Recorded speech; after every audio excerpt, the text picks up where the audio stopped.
so we are going to continue on with more the Dark Pictures Anthology, The Devil in Me. This time it's going to be a little bit different. So we have to wait for the Curators to come out in February. So while I'm doing that, I am going to something a little bit different. So there is a alternate ending that we can get. We need to do for the trophies anyway. That requires us to do certain things. I'm not going to spoil what I have to do because I'd like to be able to have a fresher outlook on what, if anyone watching has to think. So first of all, we have to start off at the waste disposal chapter, and we have to kill certain characters off.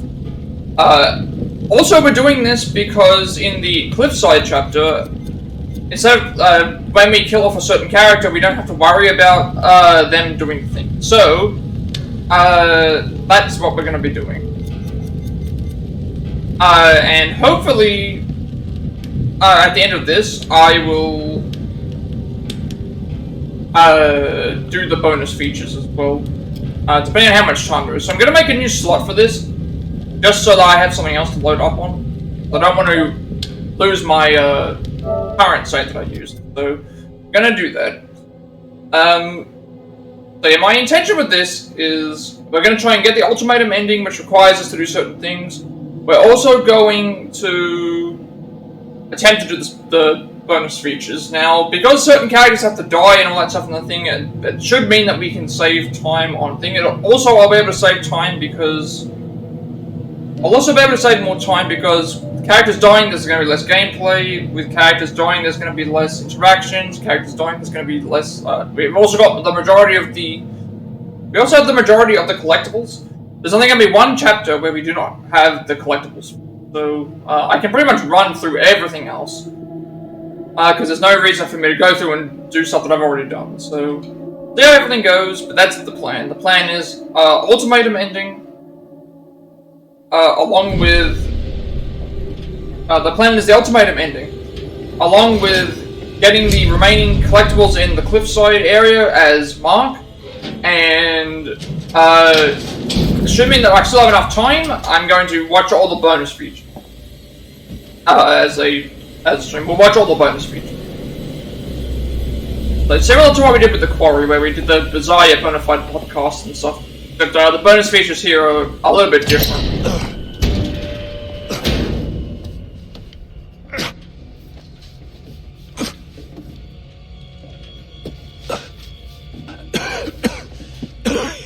I do have a guide and a whole bunch of other stuff ready to go, but we should be alright.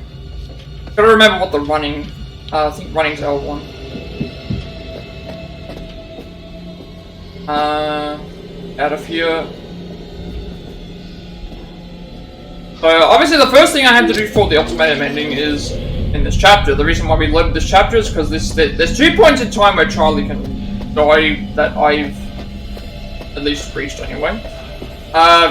First one's much earlier than this. However, if we get this done right now, we don't have to replay as much of the game, so.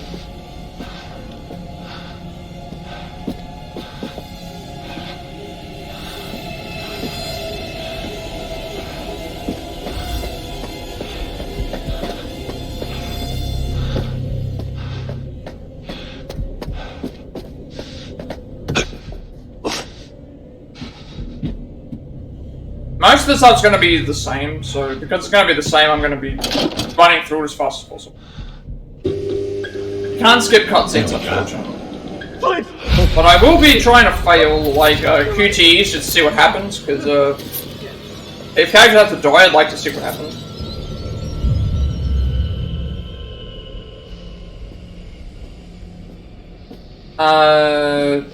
Now we have to go to...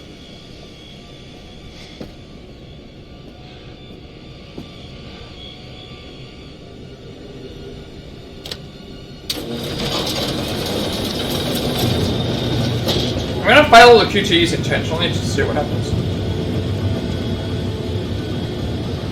We got through this section before with last time we actually failed the section, but let's just go and see what happens. Now that's really weird that they had that happen.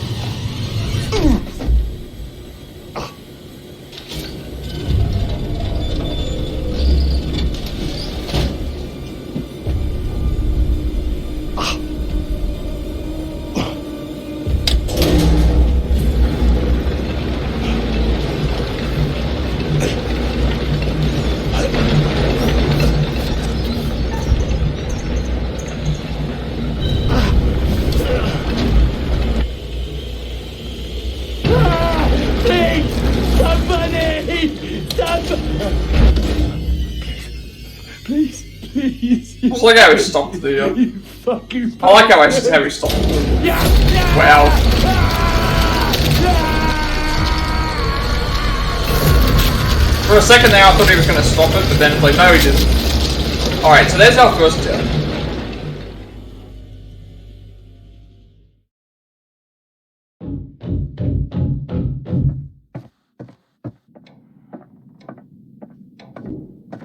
Shit! Pretty much we had to kill Charlie off there because in the Cliffside chapter we're able to play as Mark to get a whole bunch of collectibles that we couldn't get before. So that's one thing that we have to do. It's me! Get in here! Jamie? Thank God. So I am going to try and fail QTEs as much as possible. Just so that I can get more unique and different Hell is this? stuff. Pleased to see you too, Kate. And also so certain characters died. will die and to get certain trophies. Listen, which we will see. I found out some new information. What? That guy on the ferry, that was not Dumet. That was Joseph Morello. He's a true crime writer. I found one of his books. How's he wrapped up in this? I don't know. In one of the bedrooms, there was a body, a woman. She'd been decapitated. It was Joseph Morello's wife. I saw a photo of her. She was called Michelle. So we're not his first victims. Have you seen Mark? Not in person, but I spotted him on one of these monitors. Thank God. I was worried sick about him. But I also saw Dumet running around.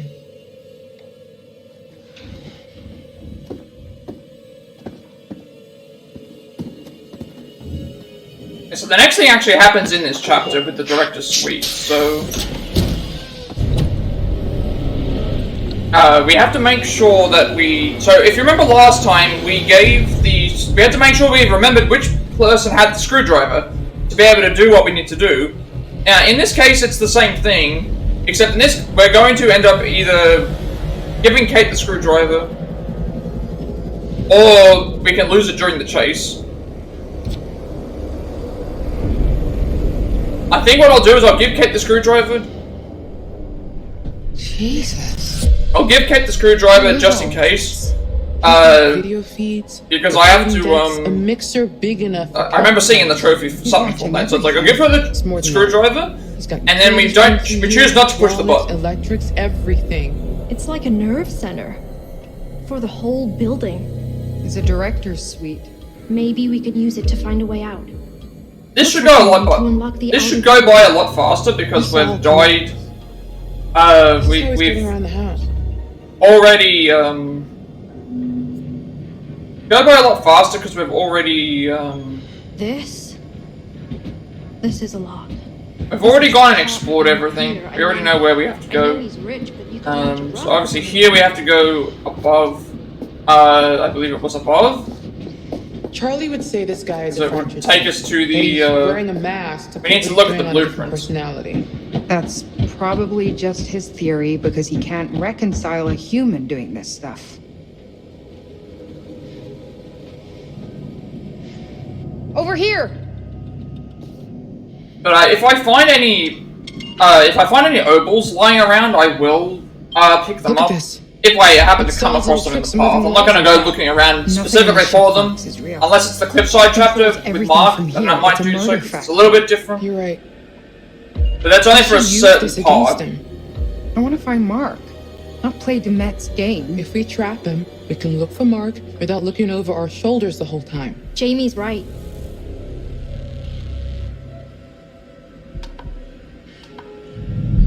Just like it, I'm looking at my Okay, look. memory, He's in here, right? and it's like only a gig is being We get him to go used down for this memory, hall, which is and we extremely trap low him compared to between some of the these other two times. moving walls. There's no other way out of it. He'd be stuck. So, how do we get him to go down that hall? One of us is going to have To be bait. No. So in this no case, way. with the It's too risky, Jamie. So is letting him run free. I'd say that's more dangerous. in this case with the chase section, I'm going to make sure I No. pass the QTEs because No I want to way. make sure she gets to. They If both something make it goes to the wrong, glass one of trap us will area. be dead. Yeah, I'm not super into doing it. But I am done being scared of what's around every corner. There's no second chances here. Who's gonna do it? It's my plan. I'll be the bait. Jamie, no. Let's find another way. You don't have to do this. One of us has to. If you're sure, just... If it looks like it's going south, get the hell out of there. No argument here.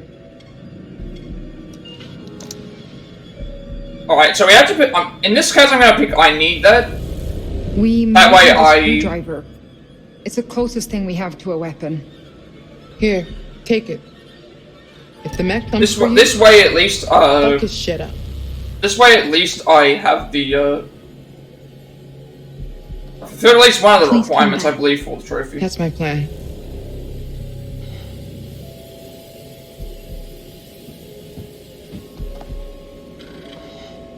Okay. That's enough of a moment.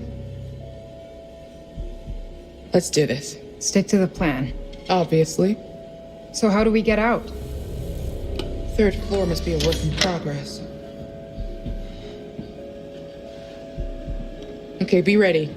You're gonna have to time it right to trap him and not me. Be careful. So we're gonna make sure that we You'll do be careful. all the See the QTEs mech successfully notice I here, had. just so that we can get Jamie to the area. I don't want her to die just in Be case I serious, fail please. something, because Just then we miss out tell on me the you'll be trophy. careful. Tell me I'll see you again. Erin, I promise. You'll see me again. Good, because I think I love you. Or something. I mean, Well, now I have to come back.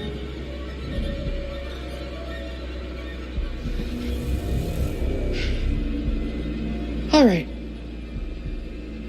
Here goes nothing.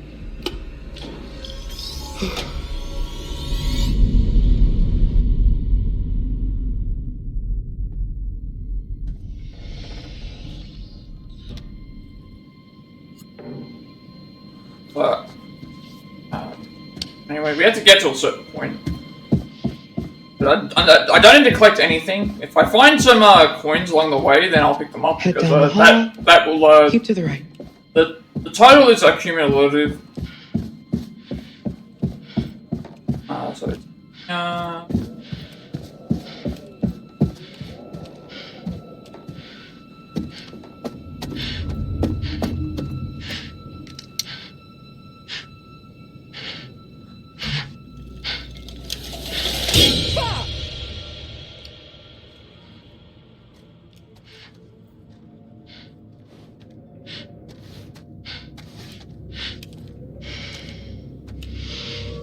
More rooms being built. Huh.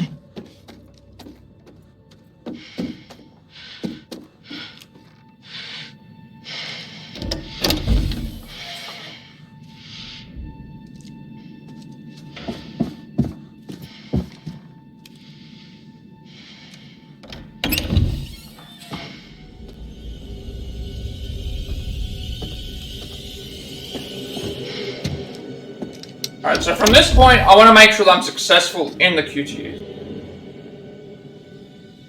Fortunately, this part gets the pause, and that gives away like everything. So we're going to succeed all these QTEs just to be sure that we get to where we need to go.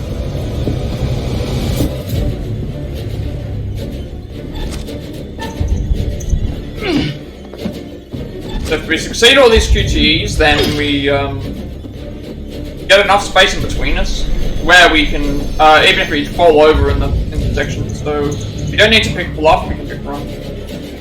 We have enough space in between. If we didn't have enough space between us, I believe a QTE happens. So I think no matter what happens here, we can still escape. Alright, we're gonna pick wait, obviously, because we don't want to, we want to make sure that she survives. She can survive if we pick the other option, but she can survive if we pick the other option, but it's fine.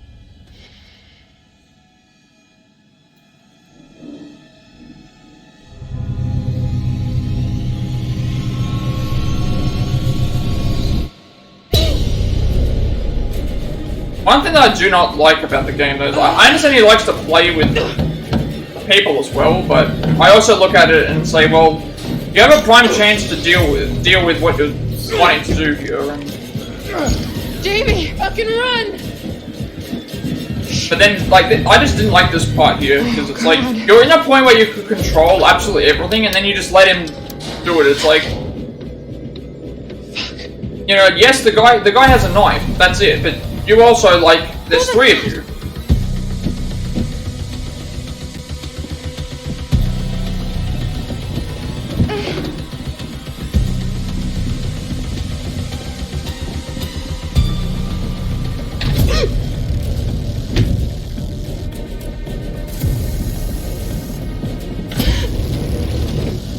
And I also like how everything is conveniently placed.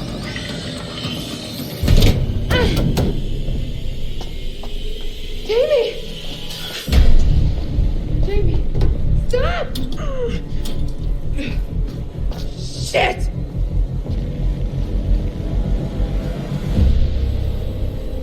What is it? A button. There's a reverse symbol on it. What does it? Alright, so here we have to make sure that we do not push the button. But it's essentially us sacrificing ourselves. Move! Move!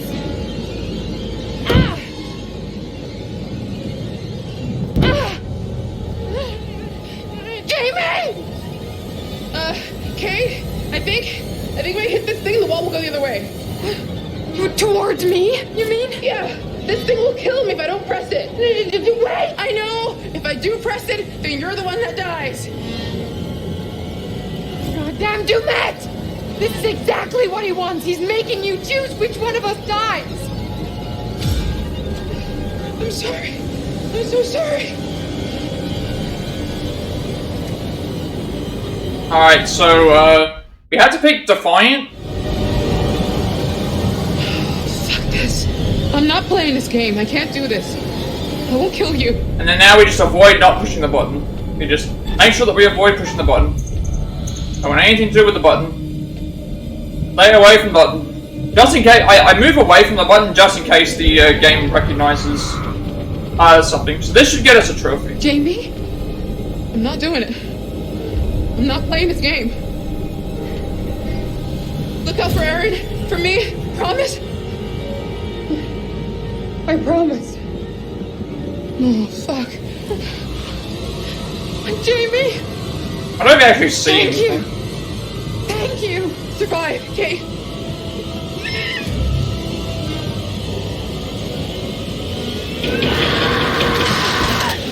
Oh, there we go.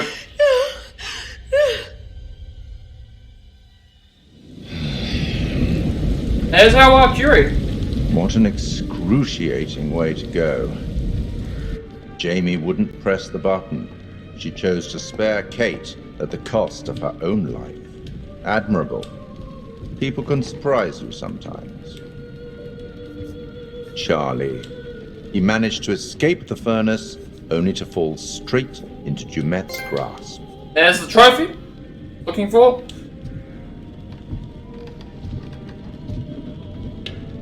Also, I'm hoping that by completing the playthrough again, that I do get the solo story completed again, because for some reason that did not count. This time I'll pick no, because we already got a clue and it's not going to change anything. I see. You're on your own then. You should get back. I hope these chats are helpful. I certainly wouldn't want them to be intimidating. I'll be watching. Gotta check my bearings as well. As always, watching very closely.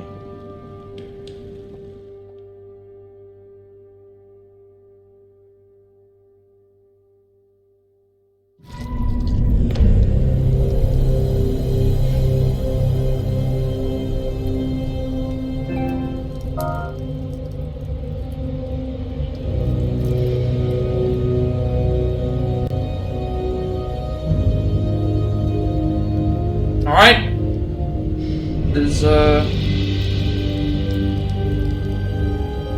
actually surprised with the blood, but then again I guess it makes sense.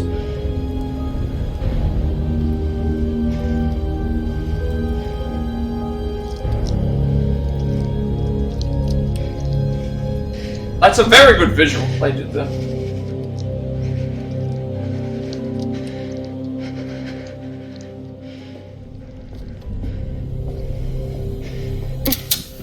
Erin, What happened? don't look. What happened to Jamie?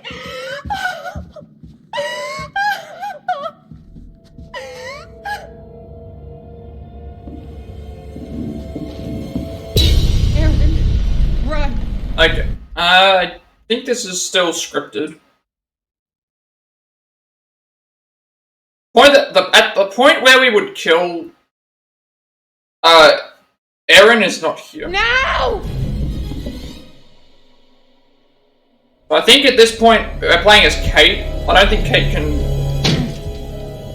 No, we're not.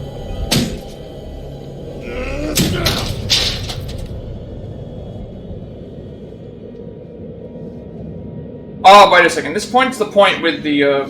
I've already done everything here. I believe I've already done everything here. I don't think this is Cliffside. We've done all of the pools. This is the pool area. We've done this already. We're not at Cliffside yet.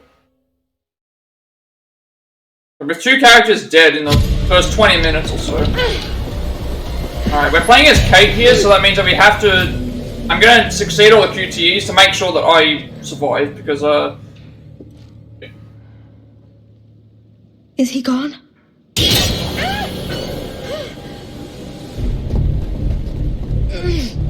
Because this area is considered the chase. Well, actually, this area is the chase, so... I think this plays out a little bit differently if we, have certain characters alive, I'm not actually sure. But, because I'm playing as Kate, I want to make sure that I survive.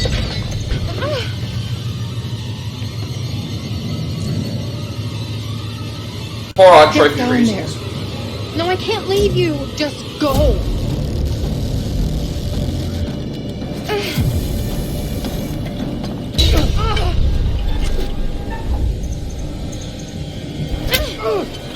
I'm not sure how these are. I'm not sure how this point. I'm not sure if at this point we can do it. So I want to just make sure that I do not. It's not mentioned in the guide, so I'm just gonna stick to it and see what happens.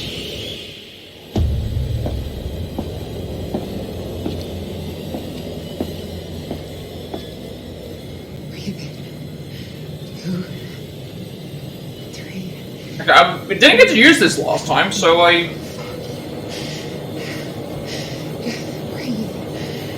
last time it's like, oh, this is supposed to help us through the segment, so I want to see what it does, because we missed out last time.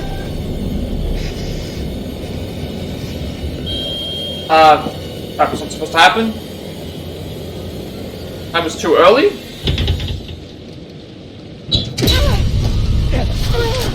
Okay.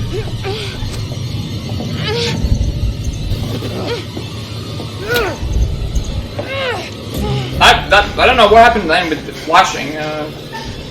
I believe I picked hide last time, so I'm choosing hide. I thought something was gonna happen with my. Actually, no. Wait a second. Me hiding there didn't make any difference because he does the same thing there. He still grabs us out of there. So even if we hide, it doesn't matter. So it's actually faster to just make sure we do the QTEs there. I wasn't sure what that crystal was supposed to help us with, though. I pushed that too early, though. That was my fault.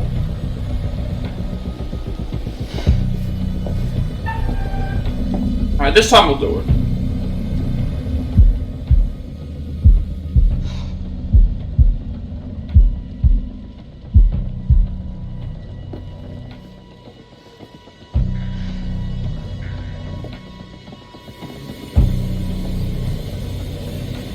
Yeah, so everything here played out the same. I'd just rather do this just in case.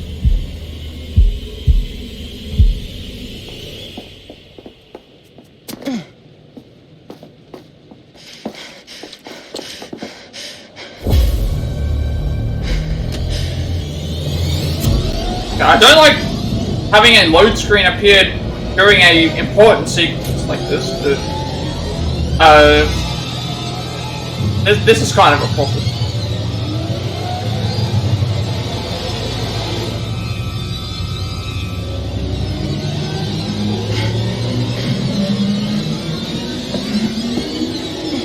Stay away from me.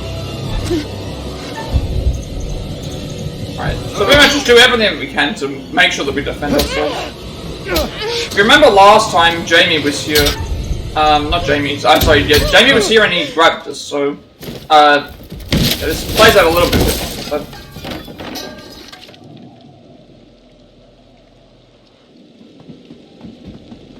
Still not over. Still not over yet.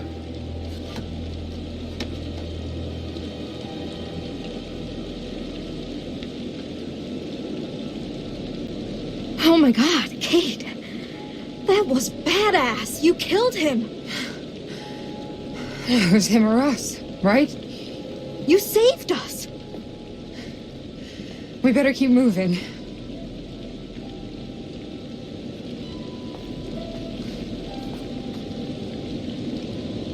Rot in hell, asshole!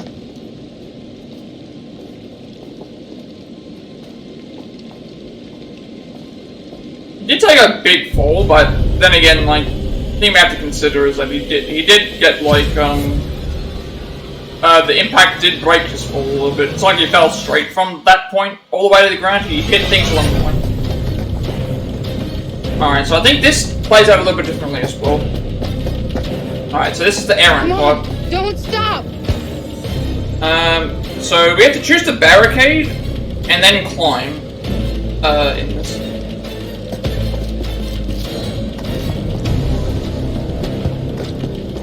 But I don't know if we're at that point yet. Actually, no, we are. We have to choose barricade. At this point, we have a choice to hide or do something else, I believe. We're gonna kill 3 characters off in very, very quick succession.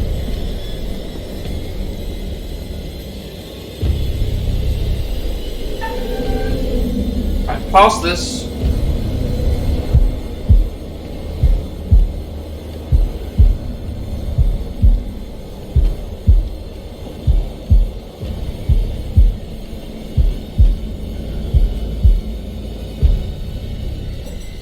And the reason I'm passing is because I want to make sure that I, like, this is, want to make sure I do specific things.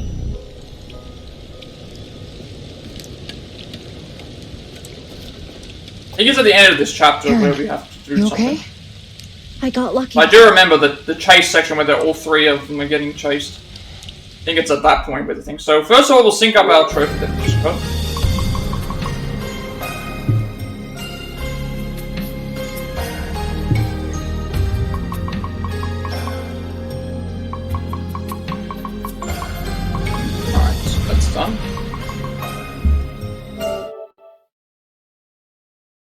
So, everything else here is fun. So if all I have to do is just make my way through the thing. So, what else has updated?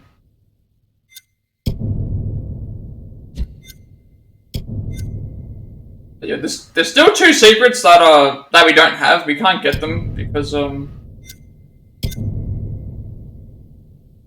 can't get them yet because we have not so. Okay, so Jamie decided to give the screwdriver to Kate so she could defend herself. Jamie didn't press the button to reverse the glass trap wall. Jamie was crushed by the glass trap wall. So now we run through this area, which is a giant maze, and turn the power back on. We could just climb out.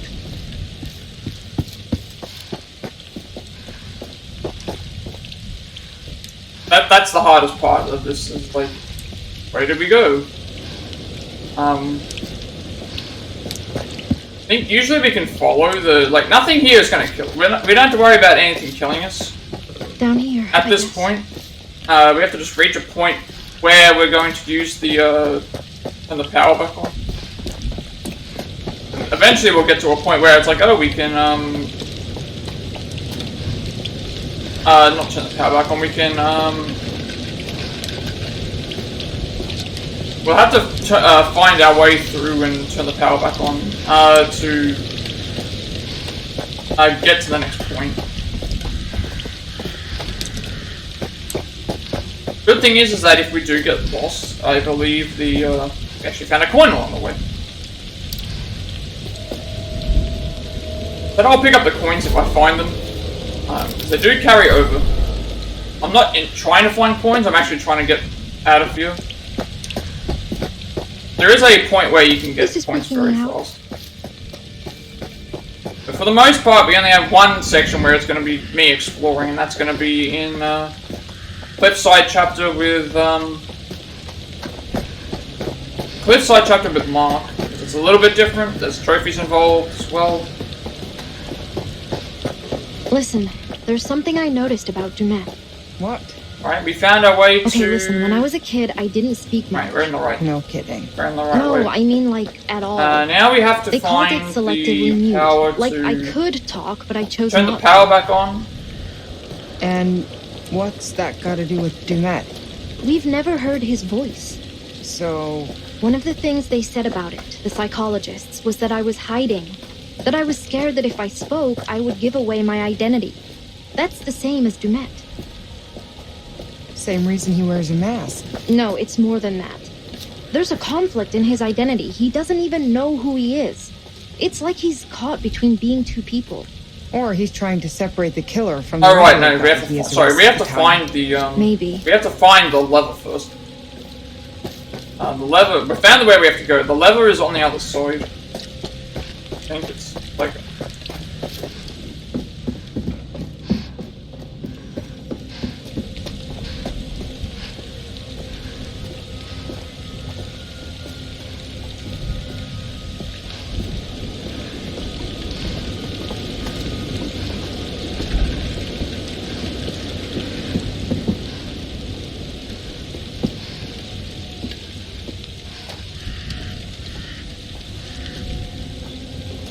Where's the lever? I'm trying to remember what I did.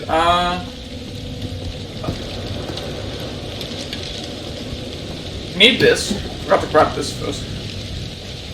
But I grab the lever here, and then we go back down. Put the power back on, then we head back to this point. Turn all the stuff on.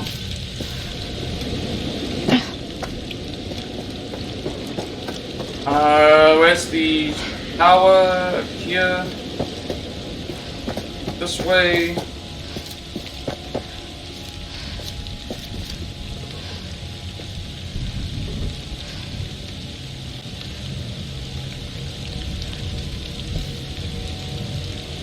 Like, I can see this being a very fast playthrough.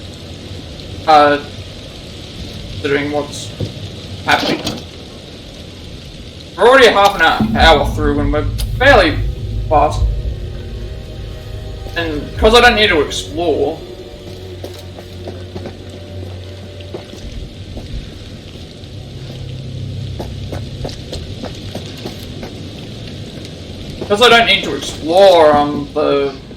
apart from one area, we can just rush our way through.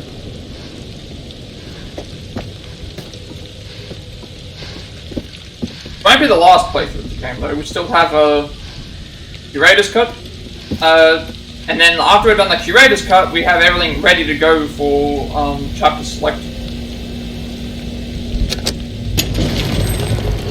Third button opens up the area. Everything else is just for show, we don't need to do it.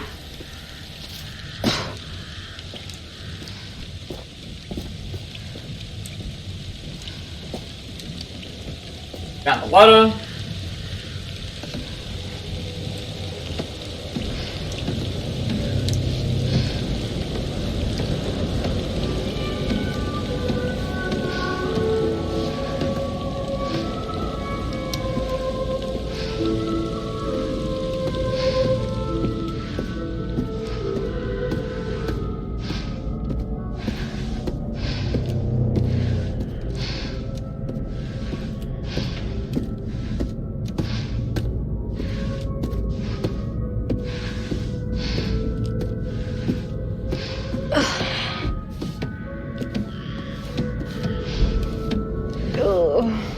Disgusting.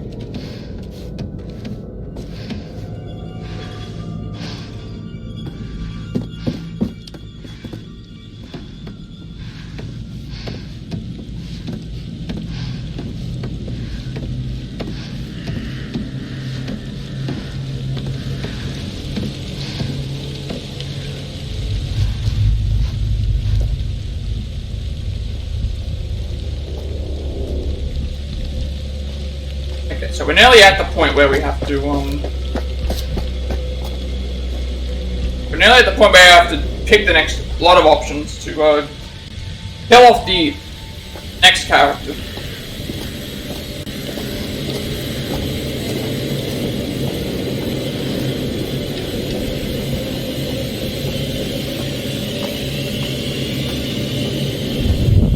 But if we interact with Jumet first, he actually, it'll be much faster.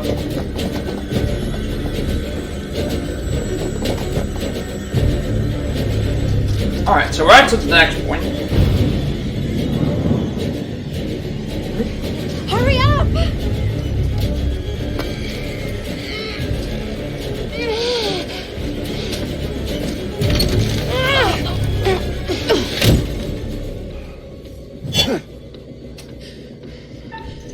Alright, we get to choose barricade here.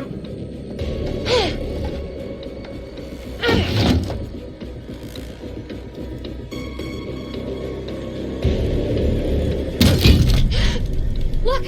Try that door! And then we choose climb. Come on!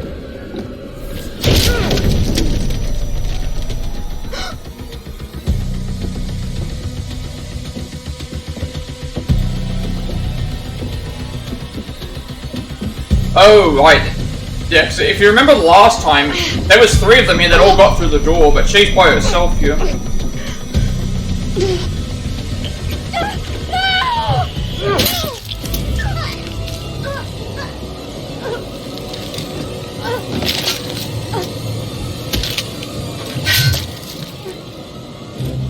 Erin,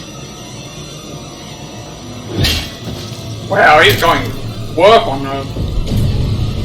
Definitely dead this time.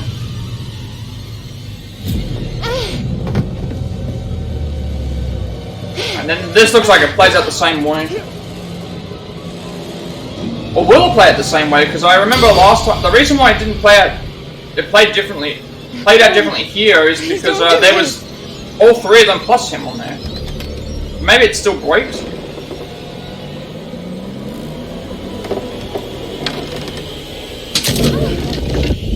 I guess it still breaks.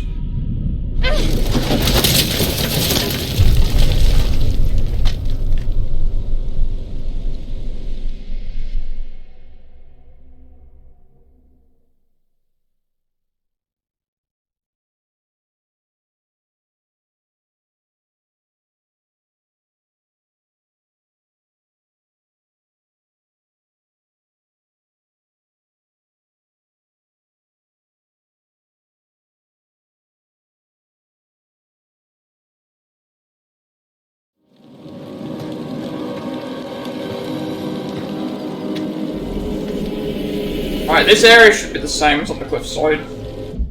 Don't think anything's changed. Well, the bearings have changed, sorry. Didn't get any trophies for anything like that. I think I'd be like maybe 5 or 6 trophies if anything for this. Why is the game frozen? Game's just frozen. Like, I don't know why it does that in things. So there's only like 5 trophies that we're gonna get in this. Next up we have to worry about in Cliffside, so we can just rush through here again.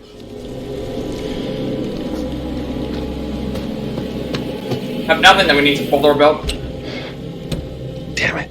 I'll try to find the key. There's a key on the I don't like playing as Mark because of the he doesn't have a very good light. I think it's the key's on this body that's over here.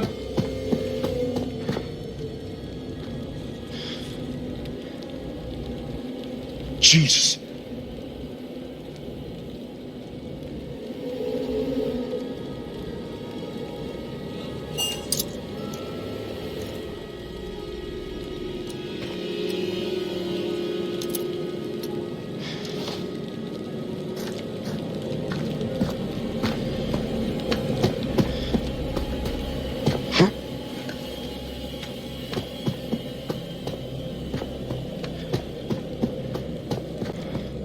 one thing that I've always wondered is, like, I know that, stuff with, all that fake, Dumet stuff and everything, like, I'm surprised that he didn't, like, try and tell them in secret, like, oh yeah, by the way, like, this is happening or something like that. Where are we? Where's the way through? What's that?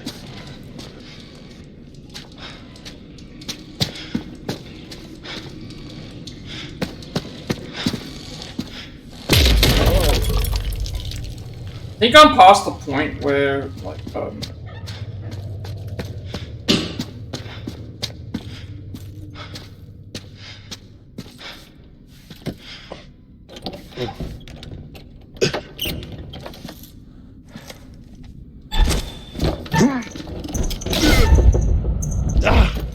Oh, shit.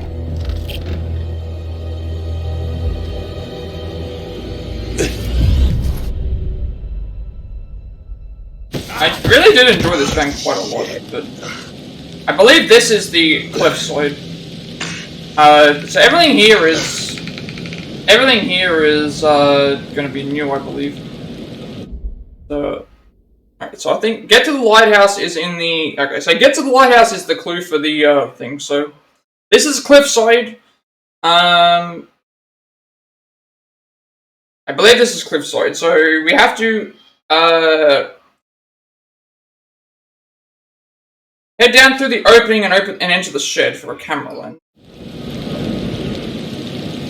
All of this stuff should be new that I haven't explored, as he starts in a different area to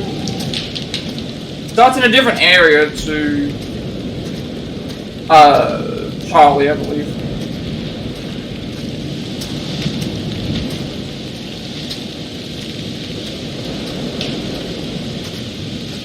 Realize that there's a stairs over there. I think this is an entirely new area. I don't actually recall.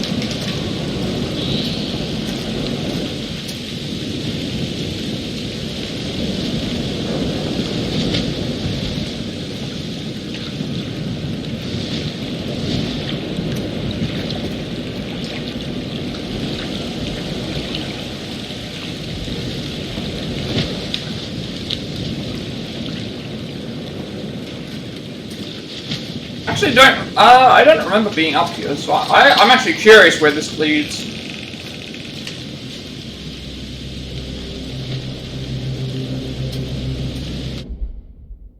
Here's a check.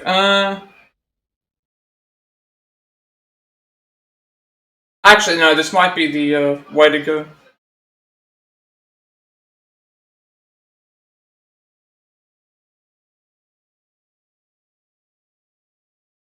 I need to figure out which chapter I'm actually in. I'm gonna go back to the menu just to make sure that I'm in the right chapter.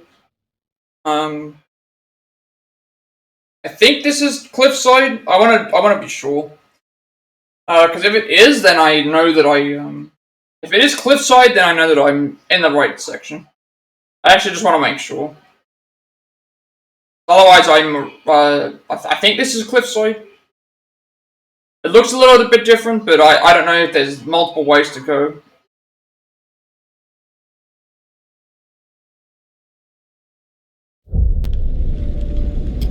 I just want to make sure. Should be Cliffside, but I don't know. We have plenty of time. Yes, this is Cliffside, alright, so this is Cliffside, at the start of the chapter, head down through the opening and into the shed. Alright.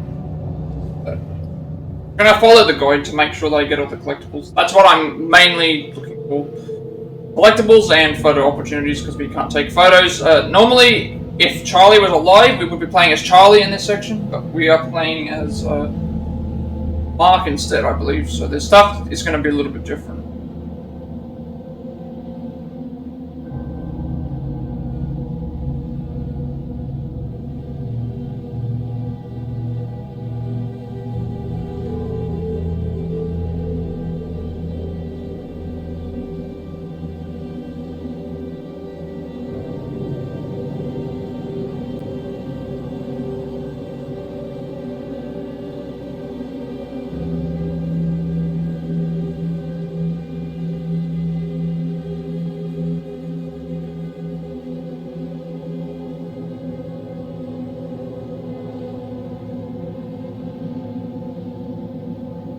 The loading in this game is really long. Oh, shit.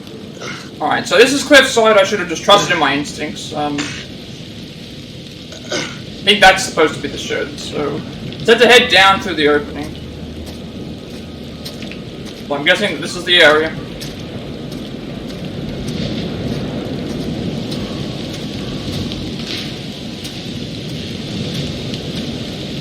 I don't want to go exploring too far in case it takes me away from.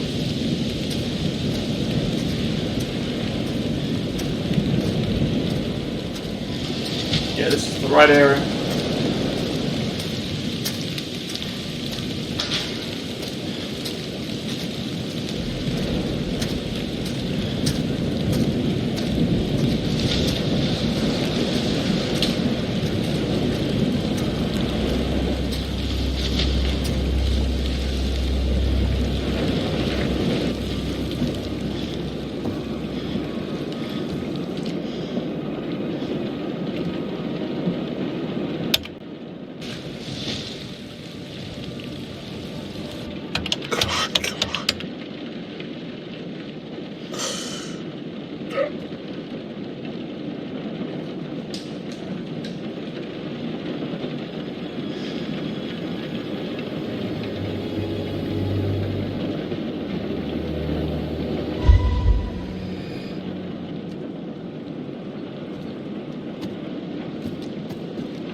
Bearing to that update. Yeah, this area is definitely different to.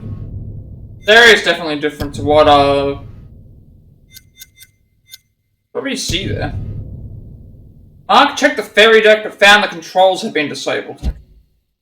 This is actually like a completely different area. Alright. There's our camera lens. Where have you been hiding? This is a completely new area, at least part of it anyway. We didn't get to check the ferry controls the last time we played. Okay, so the next thing is head to the end of the pier and take a photo of the lighthouse in the distance. And then we have to take a photo of the hotel. So everything else that happens in this area is... Everything else that happens in this area is,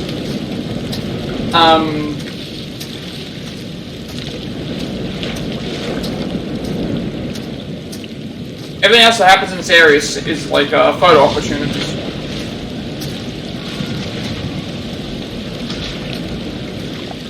That means I will head back. I probably will head back to, because our objective is to get to the lighthouse. If I figure out where the lighthouse is, I'll go the opposite direction. That way I can also explore and get some stuff, because this is at least new. There might be a coin up in that area that I was at before.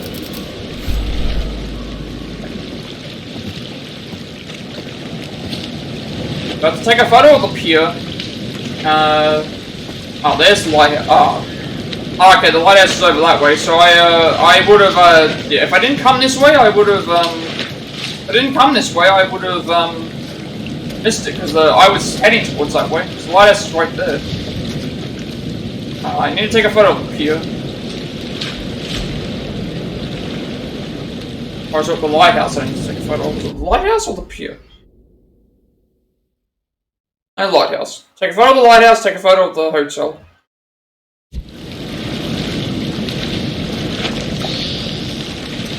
So we have to come this way anyway.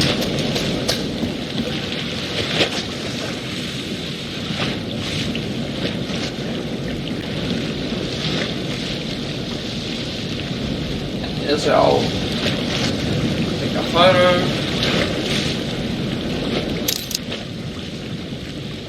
Then the next photo is turn back towards the land, take a photo of the hotel above you. You should be able to see in the distance.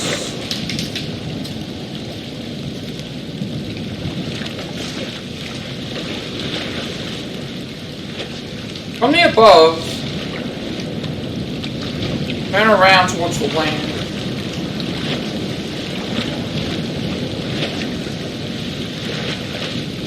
Where's the hotel? The hotel's over.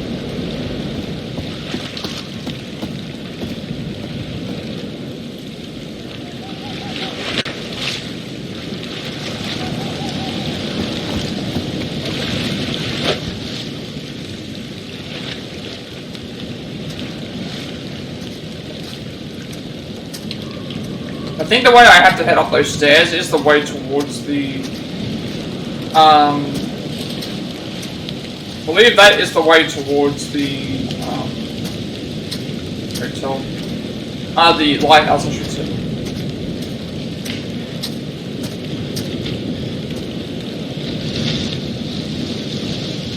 Why can I not find the hotel? From the above, like, meaning from the above, like, from... Head to the edge of the pier, take right, and then think from the above, turn back towards the land. Maybe I have to be right at the end of the pier to be able to do it. For it to count.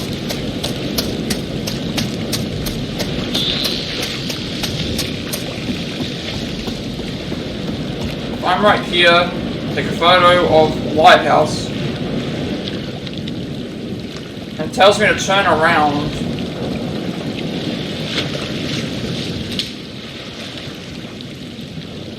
That's a pier, that's not right. Unless they mean it's over, like, one of these areas. I'm not seeing it, it's way too dark. My screen is way too dark.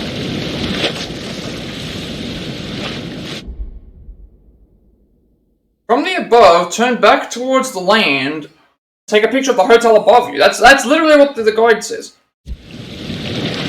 But turning back around, looking at the thing. Oh, it's up there. Okay, so got that. Next photo is much later on. We have to push down a box up to a building. So now we are going back to. Need to head towards the lighthouse. What I'm trying to say. Once we get these collectibles out of the way, that's pretty much it for collectibles in this run. We don't need anything else, so it's just a matter of making sure that we do certain things to make sure that we get the ending that we want, and based on that, we should be able to get the ultimatum in.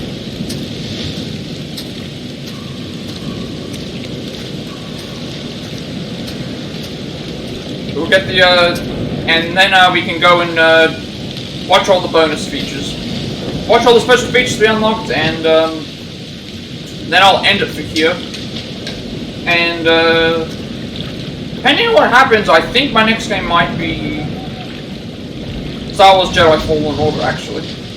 Considering, well, I can't get the sequel, because the sequel's a PS5 exclusive, but I can at least play the first one.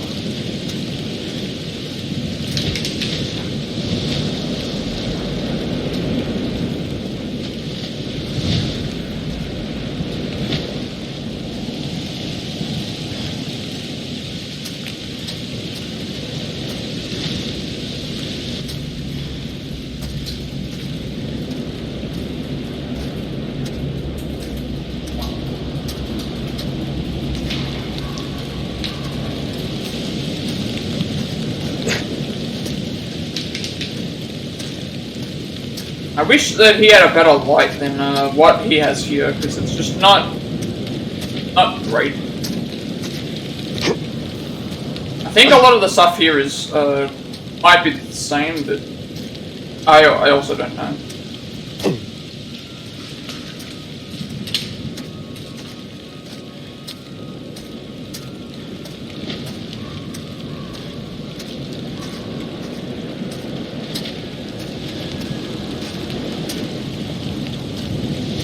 Looks different to me, though.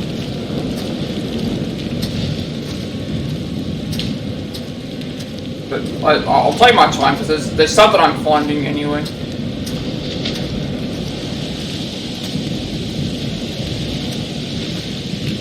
Because I don't remember this. Shoot.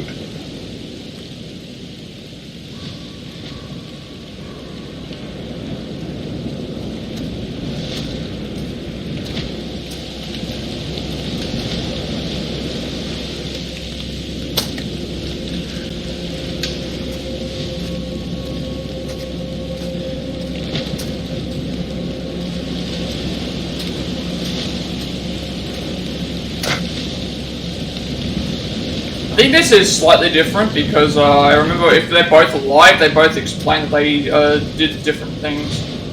That's why I'm taking my time here.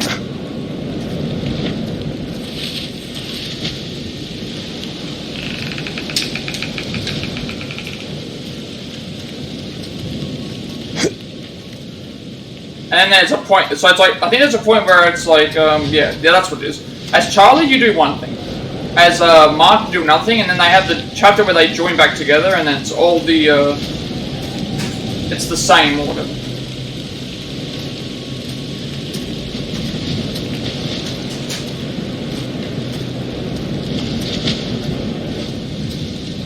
Everybody did once.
Where I'm supposed to go? Yeah.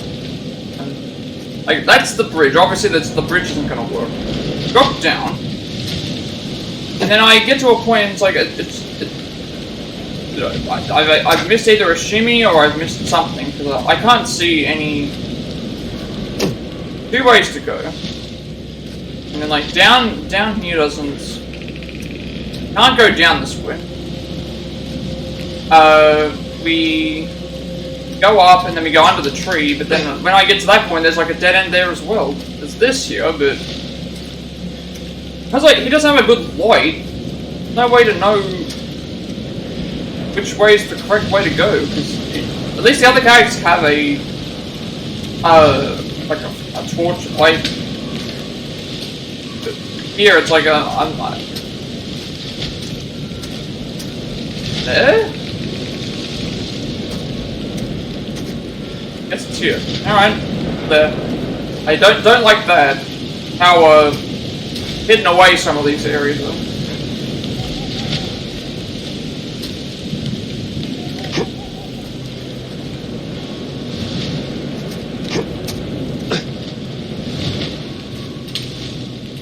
So this first like part with Mark, I believe, stays it'll stay the same for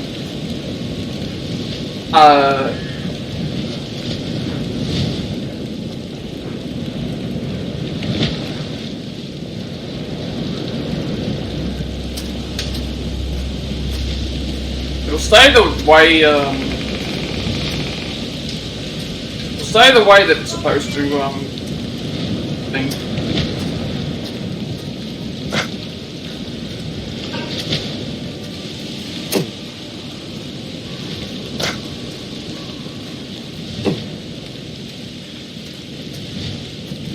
I don't know which way is the way I'm supposed to go, so I'm just going around seeing. Shit.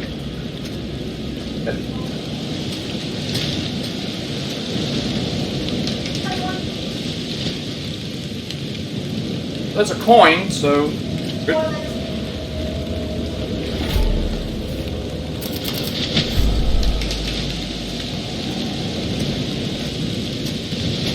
mean, there's no collectibles I have to worry about here because I have not reached the point of it's much later in this chapter that I have to worry about it. So if I miss out at the point, I don't care. Now I know where we are. We are opposite the area that I was looking at. Alright, so that just led us back around to where we have to go anyway.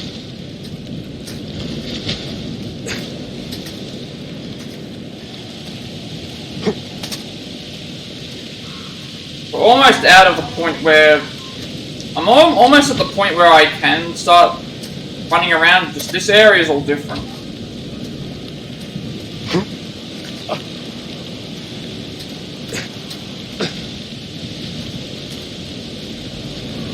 Pretty good luck so far. Multiple coins in this area.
Alright, so we're coming up to a point now where I think this is the last point of stuff that's different. Alright. So the dog here, we have to make sure we do certain things. Okay, easy does it. Easy.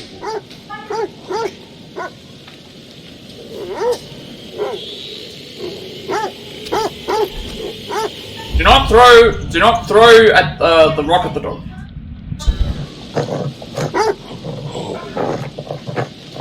So this should get us a trophy.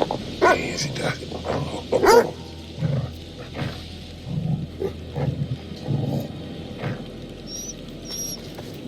Oh, there we go. Connie, how'd you end up all the way out here, boy?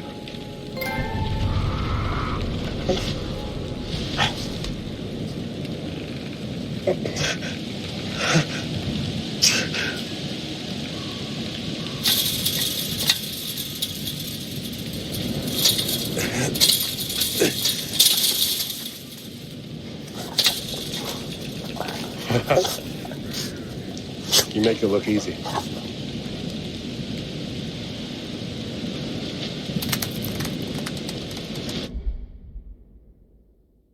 Okay, so I think this point it's different, or the same, so I'm gonna probably run through everything, but first of all we'll sync the trophy up. So that's fun. So this game is actually very easy to get everything for because we're able to like use chapter select to get certain things done, and it's like certain things are already set up for us for it to work after we're done the curator's cut stuff.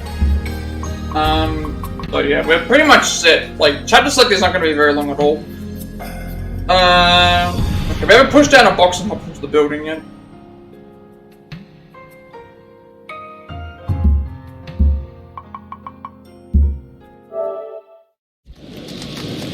I think at this point the game's the same.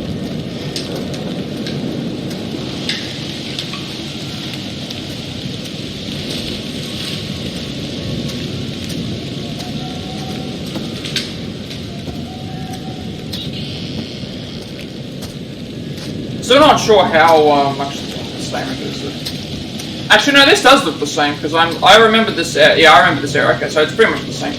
But we'll. I'm gonna speed through the area. until we get to the next point. So we've already done everything here. Plenty for me to explore around. Yeah, because I remember now. Alright, at this point the game is the same for both characters. So our unique stuff that we have to do for the next stuff that we have, the unique stuff that we have to do is open.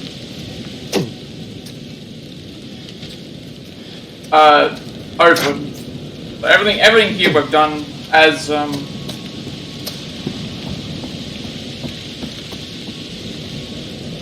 everything here we've done already. We have miscalculated. If find my way through the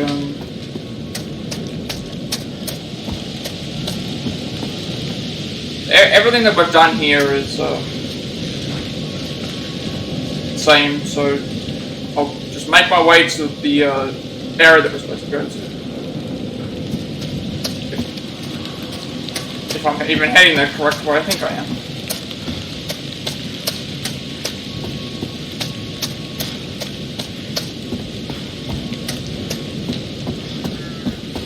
Or not, I guess I just went around in circles for some reason. Oh, that's right, I have to jump.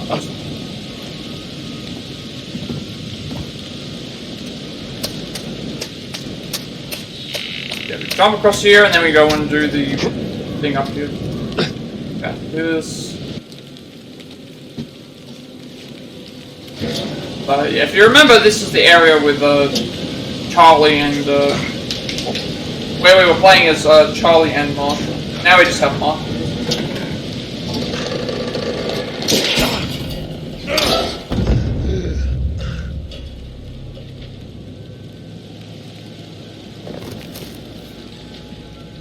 God damn it.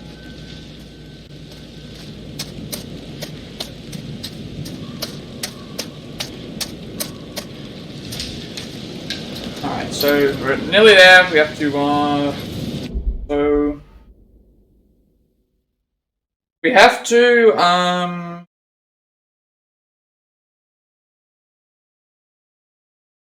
push down the box to get us into the building, and then near the entrance there's a photo that we have to take.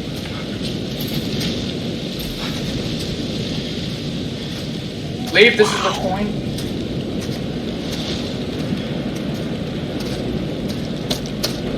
Alright. This box is right there, as you can see.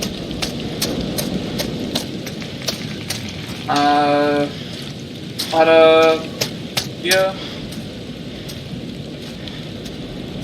Yeah, so this part is the exact same. So the part with the, up to the point where we get the stuff with the dog, that's pretty much different, but from here it's all the same.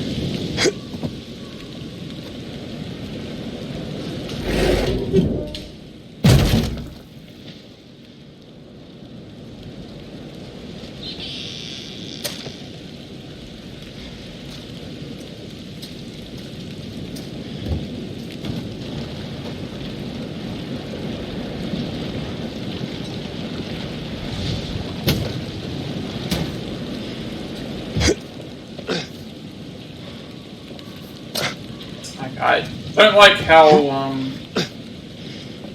restrictive, like again, what am I doing wrong here? He's literally standing on the box and then he just goes and decides to walk off. Alright, so on the table there's going to be a body that we have to take a photo of. What is that smell? Ugh. It doesn't matter, just take a photo. As long as we get the green thing off of the screen, that's fine. So the next thing is after the keep calm sequence, go into the next room, and there's bodies that are strung up, which I know where that is. And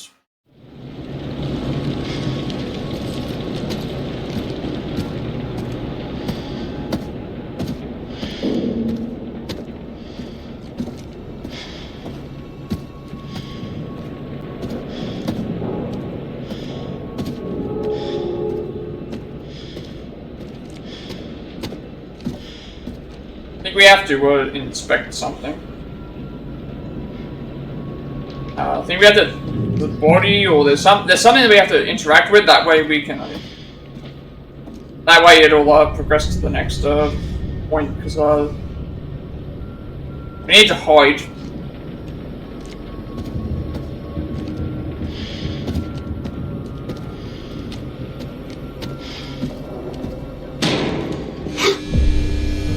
Alright, so it's just okay, so it was just it's story related. I mean, make sure that we hide here. I believe if we don't if we do not if we're unsuccessful here, we die. But I need to make sure I'm successful here, otherwise I have to repeat all that stuff again. Cannot afford to fail these keep calm events.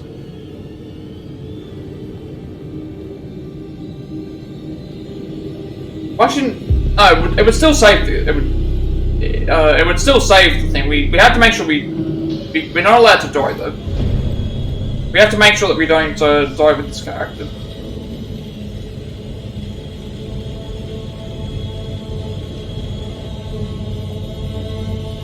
But like, yeah, if you had both of them here, one of them would get caught, but the other one would not.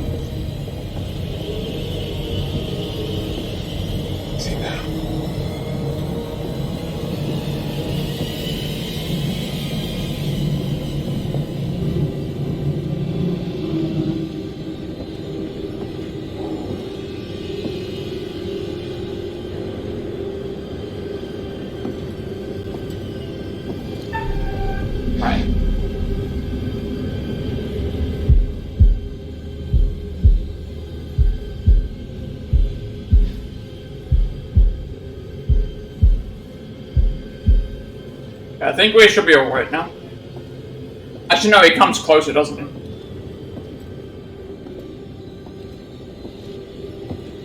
I believe there's two keep calms here. Oh, okay, I thought there was two keep calms. Maybe there was one for... Right, we don't have to worry about it now.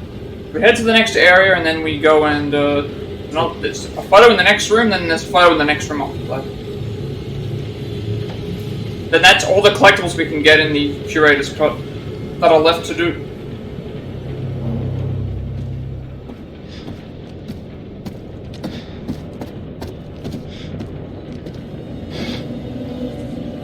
Oh my god.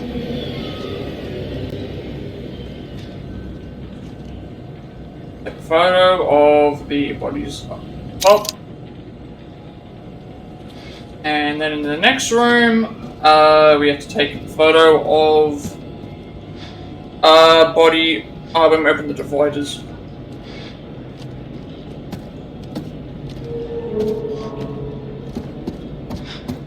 Right here. Then we just make our way through here as much as we can. Make sure that we survive, and that's it.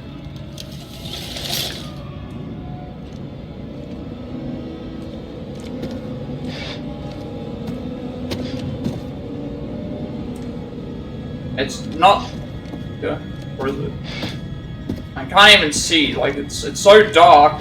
It's so dark in here, I cannot even see what I'm supposed to be looking at.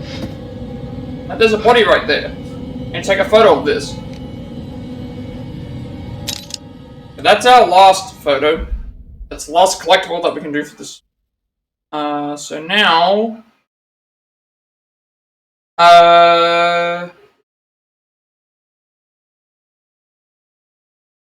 Okay, so now everything else is just related to lighthouse things. So we can just rush our way through. We know where we have to go, we know what we have to do.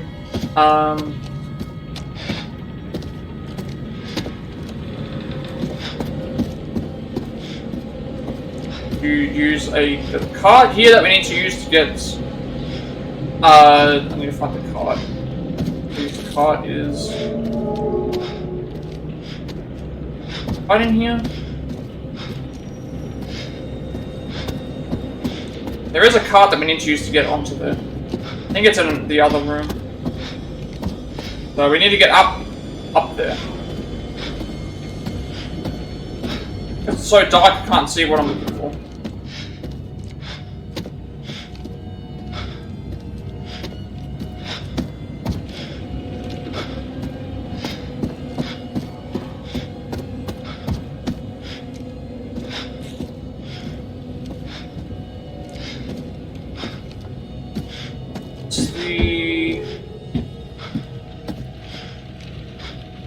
don't think we need to pull this.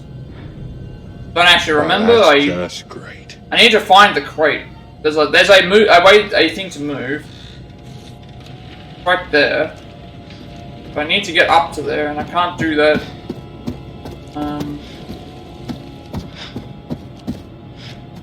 Need to find the box.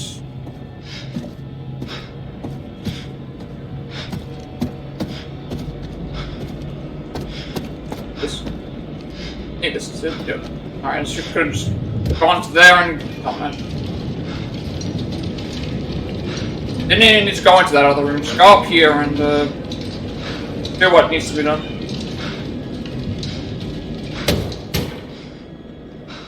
We're definitely going to be within the 2-hour range, but I also have plenty of time to be able to. I think I want to do the special features here, just because I don't have the curator's cut, so obviously I cannot keep going with this.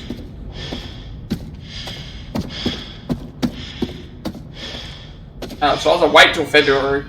And it's like, well, if I have time, I may as well do the special features, because normally I would do that after I have. Normally I would go ahead and do the special features after I have completed the game. But the reason I didn't do it last time is because it was like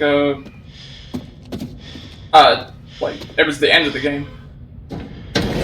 Like, if I didn't have enough time, then I would obviously think that. Looking at what we've still got left to do, and considering the ending's not going to take nearly as long because of characters having already died and other things, I should just be able to. There'll be plenty of time. Hope this holds.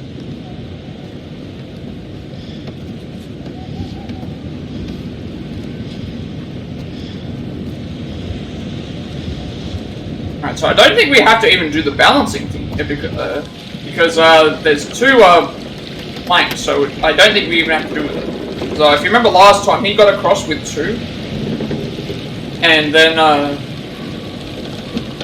it broke after he got across already. So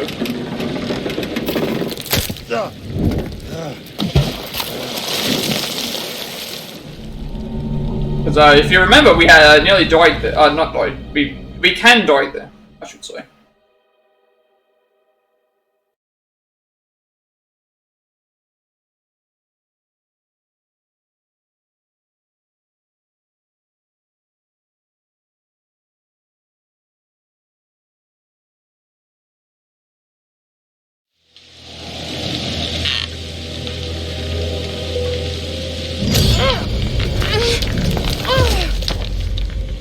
But I think in terms of potential deaths, I think we're out of the. I don't think there's anything we have to worry about in terms of dying anymore. It's just making sure that we do the right, pick the right options when we get to them. So I'm obviously still going to try and avoid to die, but yeah, I don't think anything else needs to be changed. And Jamie didn't press the button saving Kate, and that's. Serious creature. Okay, so that Mark was cornered by a dog and calmed it, befriending it in the process. So there's a chance. What? I was gonna say there's a chance that the dog is going to be the one that's alive. It's like, no. How can the dog stay alive if we need to get them off the? I just completely went the wrong way. Free coin though, at least. So we need 200 obols for a trophy, but we don't need it right now.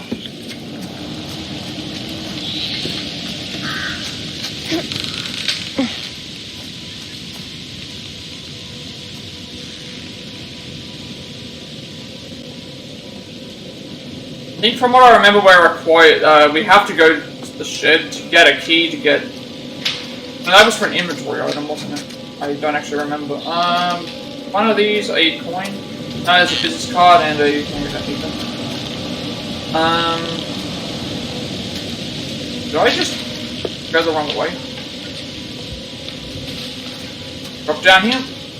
I don't think we need to go to the that shack there. Because that leads to inventory item that I don't think we need. We already did all that stuff over there. I think that gives you a bigger light, what I remember. We don't need it.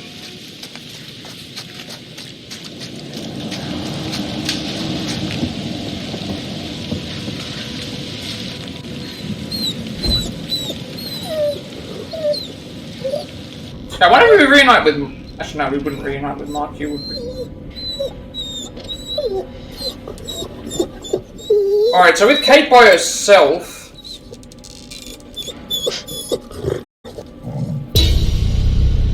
Kate by herself, I'm not sure what we do. I don't think it matters. In terms of the death run.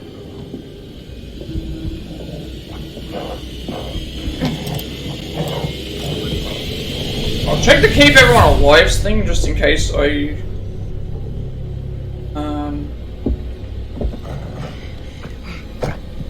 He's...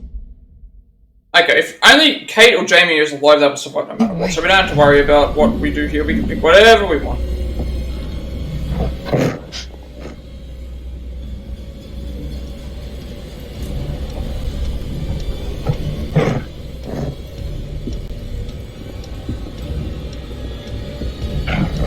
We've only got like 2 more important decisions to worry about.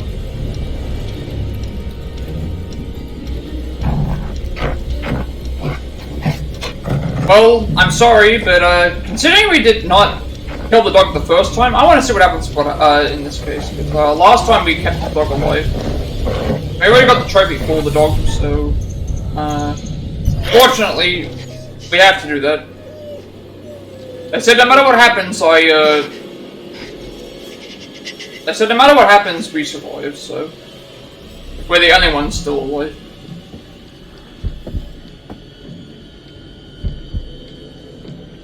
I'm sorry for all the pet lovers out there and stuff. Like, I hadn't done any playthrough yet where we stabbed the dog with the glass bottle, but now we have. So obviously you do not need to do that there. But I wanted to try and get as much out of the game as possible, so that's why I did it. See what would happen.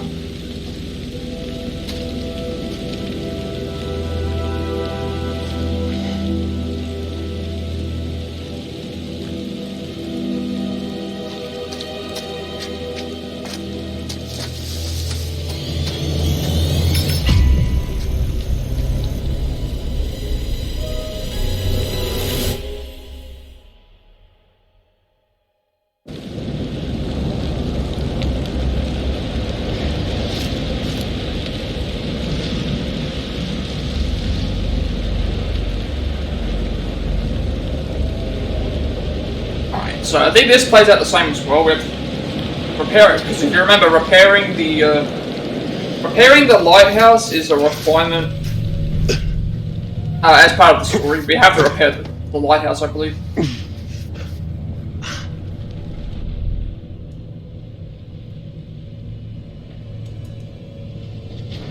Let's get that light on.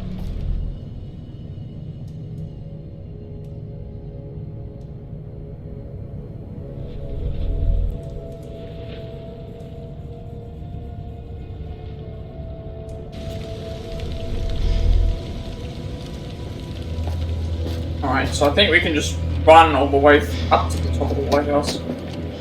Nothing that we're going to be missing. Unfortunately, we're using Mark again, so it's going to be really dark to figure out where I'm supposed to go, but bumbling around in the dark, hopefully I can find the stairs.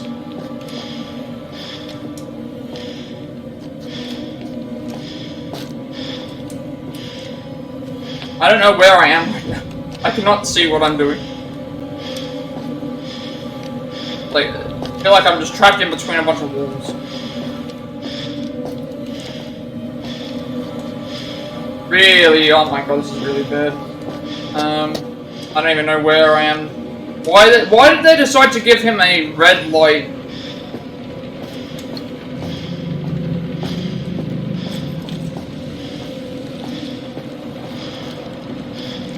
Why did they decide to give him a red light? I can't even find my way through where I'm supposed to go. I know that there's stairs. Just bumbling around in the dark.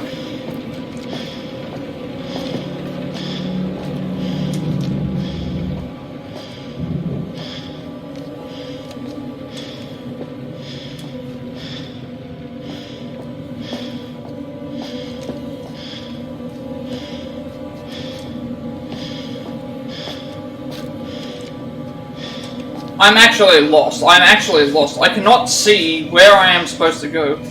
There's just too much,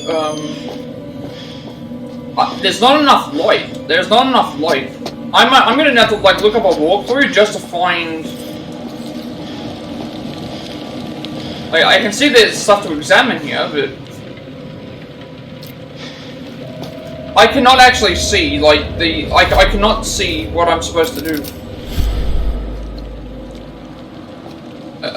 It's just too dark. The area is really bad. I know I need to go upstairs or something, but trying to find the stairs is really difficult when you've got the light that you're using is smaller and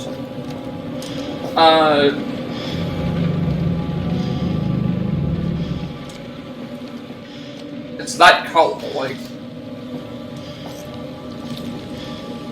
I made my way back to the area that I was just in, like, I'm bumbling around in the dark.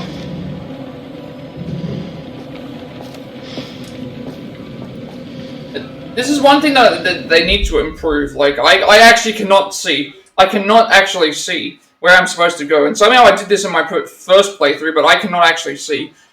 I think this is the lighthouse chapter. This is really, really bad. I need to actually look up what I'm supposed to do.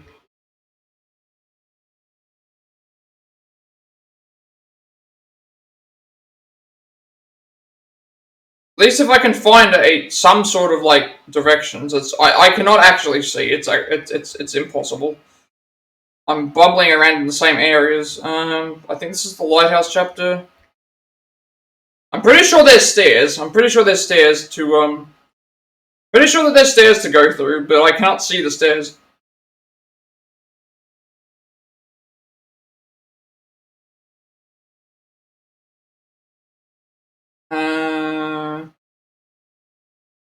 And the issue is, I think I got through it because Erin was there. Yeah, see, I like how the tip is, this area is dark even with the game's brightness, so make ample use of Mark's camera flash drive here for easier navigation. No, it doesn't make it any easier.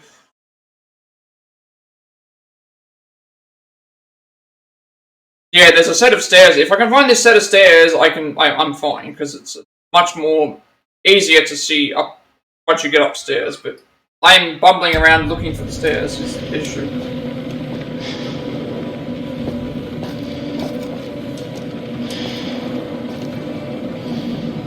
Like, I'm actually trying to find the stairs.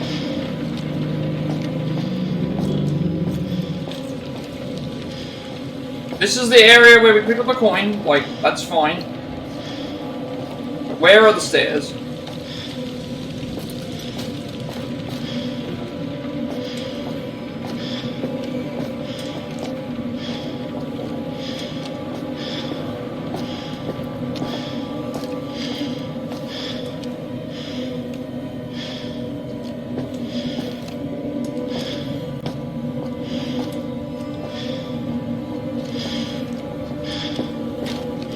You know what? I'm gonna try and turn the brightness up as high as possible, just to. I cannot see. I cannot see. So put the brightness up as high as possible, and just. Let's see if this makes a little bit of an improvement. All right, that actually looks a lot better than what. Well, I was actually. Never mind, I'm actually just right at the stairs. After all that, I was like right at the foot of the stairs anyway. Didn't even matter.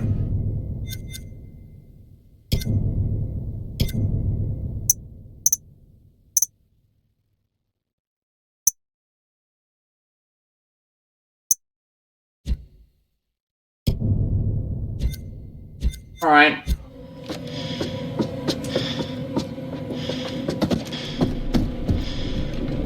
I think we just have to keep heading upstairs.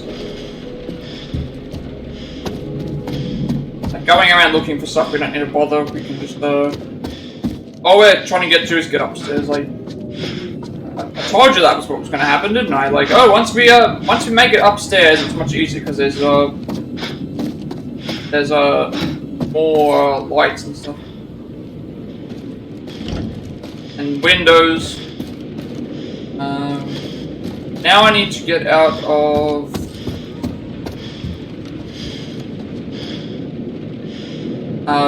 where are we going? We're going to the lighthouse. There's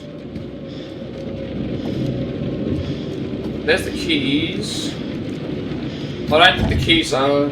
I don't think the keys matter.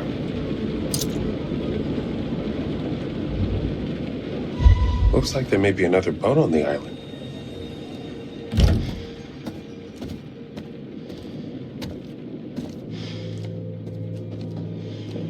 I've got a... I missed...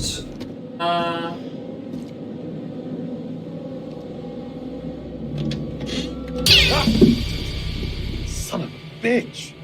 Give me a dog any day.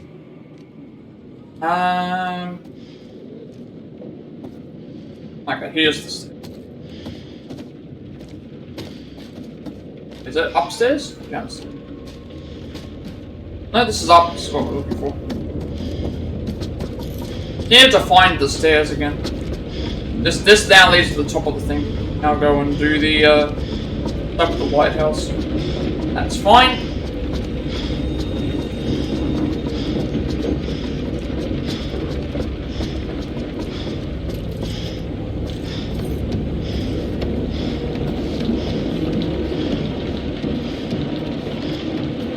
I knew what I was doing was correct. I was just bumbling around in the dark until we found what we were looking for. Alright, we know that the power doesn't work, so we have to go around and fix it.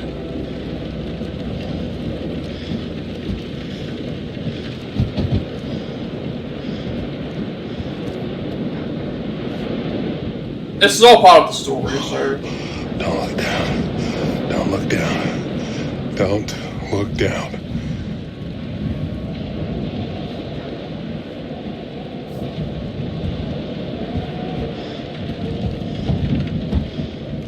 Tampering with this seal is a federal offense.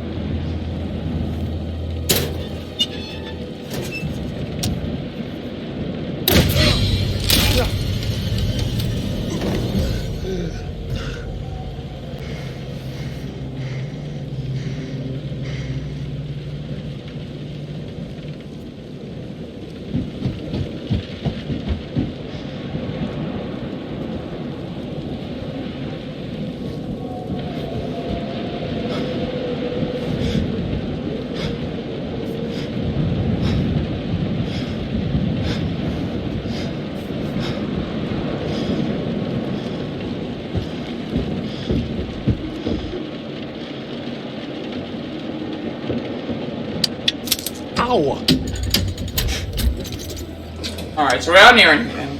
And we've got plenty of time left over, so definitely going to be able to watch all the special features and do all the other stuff, because it's like, I put down the special features for this because it's like, well, we're going to have to watch them at some point, and Curator's Cut isn't going to come straight away, and we still have, this is like an extra playthrough anyway. It's not like, because like with the other one it was one full playthrough, then we ran out of time.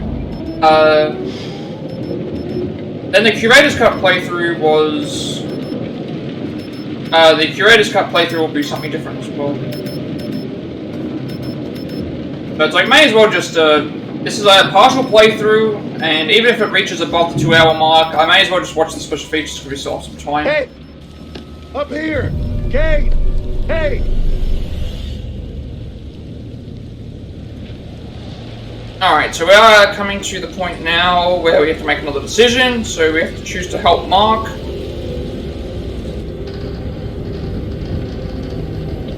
Like, I mean, I could end, like, stream, for example, that's... There you are. I could end the stream at once we get the ending, but it's like, well, we still have a couple of hours potentially, so and then we still have other stuff that we can do. It's not like with the curator's cut or whatever, where it's like, oh, we've just with the first playthrough, so we've just finished a playthrough and that's like the let's play, or the curator's cut where it's like, oh, we've just finished the curator's cut thing. Then we have chapters like to do, which is a little bit different. Kate killed the dog in the farmhouse, stop it making noise. And we found the boat keys, but that doesn't matter. I returned the thing off, doesn't matter. I wasn't expecting. Are you early for a change?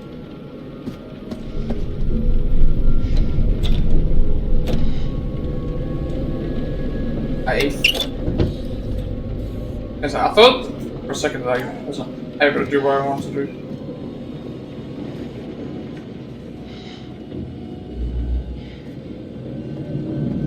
I'm pretty sure we have to just head upstairs. Mark? Please tell me you can hear me. What? What?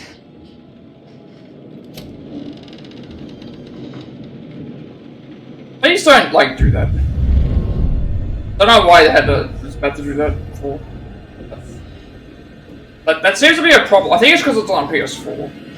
It wouldn't be like that if it was PS5, but I can understand. Mark?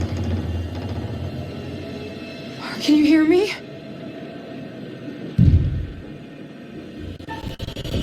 Okay, so we want to choose to help Mark.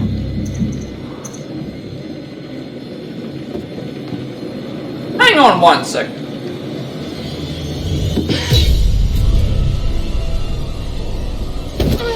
Okay, I need to check something. Have I been playing this all this time?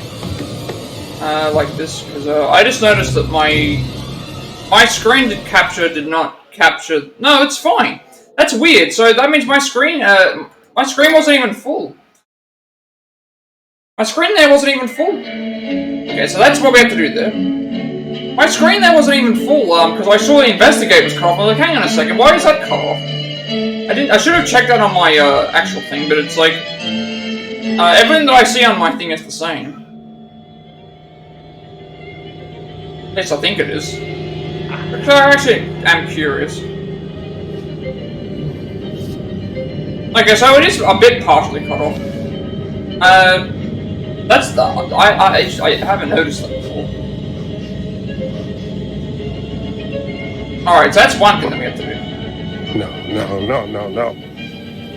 Let me out! Let me out of here, you son of a bitch!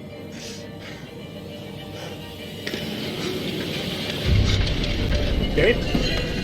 What did you do to her? Kate!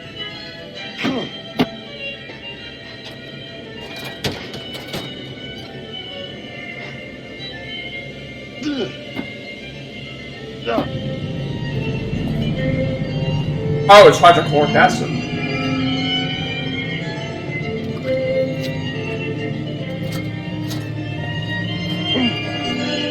Oh no. Oh, what's going on?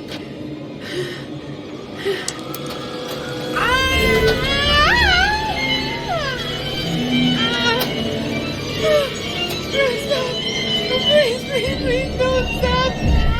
Get away from her!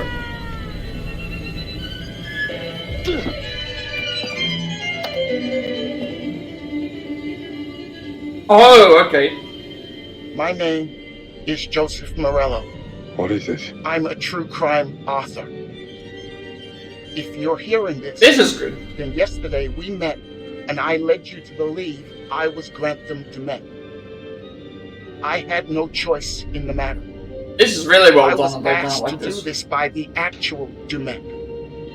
And now, he needs you to do the same thing and make a call.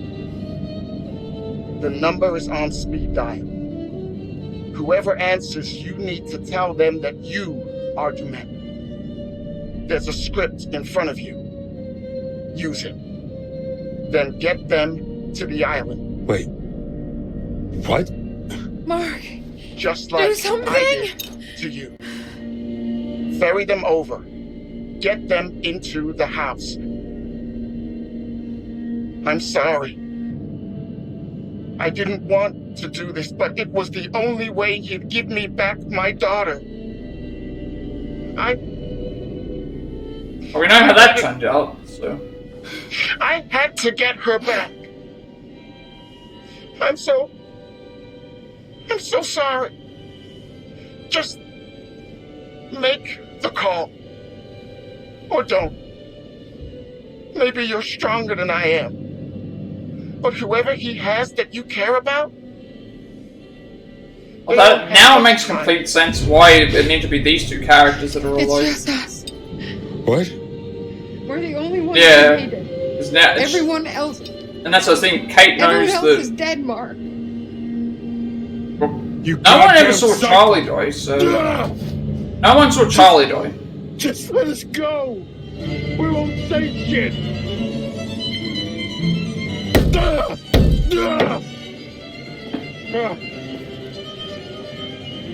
I mean, she did see Erin and... She saw Erin and, Thing die, but...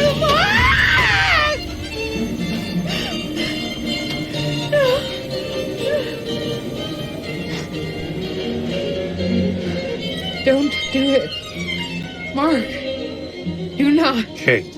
We don't know who these people are, but he's going to kill them, and we can save them. Let me die. Just... It's okay. That would be a very brutal death, though. No, we're choosing to make the call. Alright, I'll do it. I'll fucking do it. Just... let it go.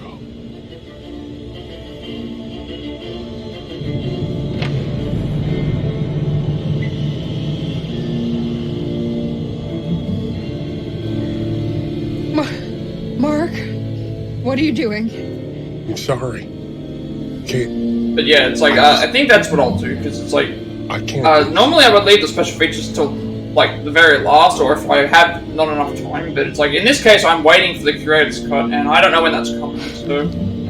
It's supposed to be February, it could be later than that, so, better to just do it here and get it out of the way. Considering we still have time.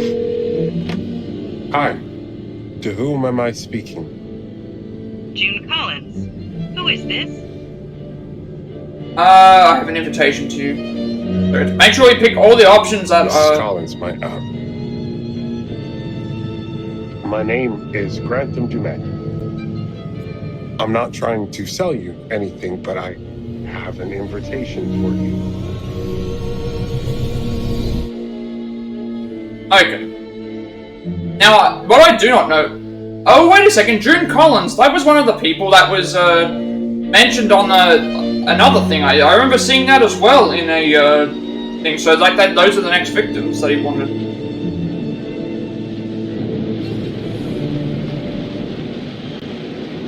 Alright, so now we're on the ferry.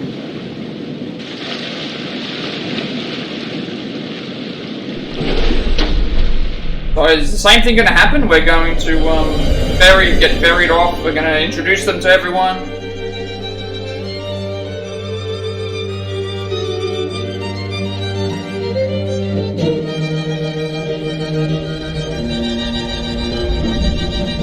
Yeah, it's exactly the same thing.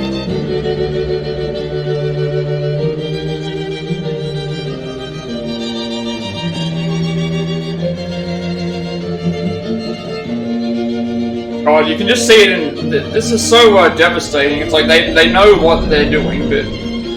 Unfortunately, like... Wait, now they're running on ferry.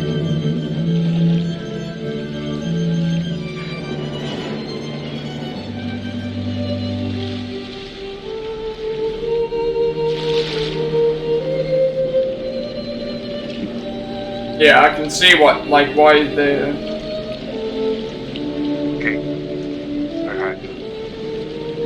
I had to do it. If I didn't deliver those people, he was going to kill you.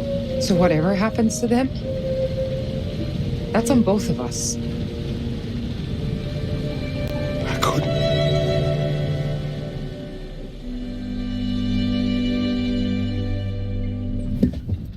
Yeah, now there's kids I there. didn't want to believe it at first. Okay. But I looked him up. Oh, you did good, babe. Place is a little creepy, but hey, who else gets a free island vacation?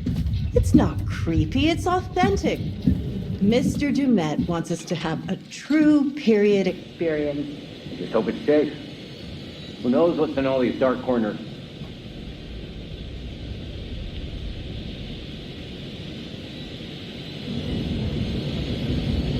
Didn't get very far.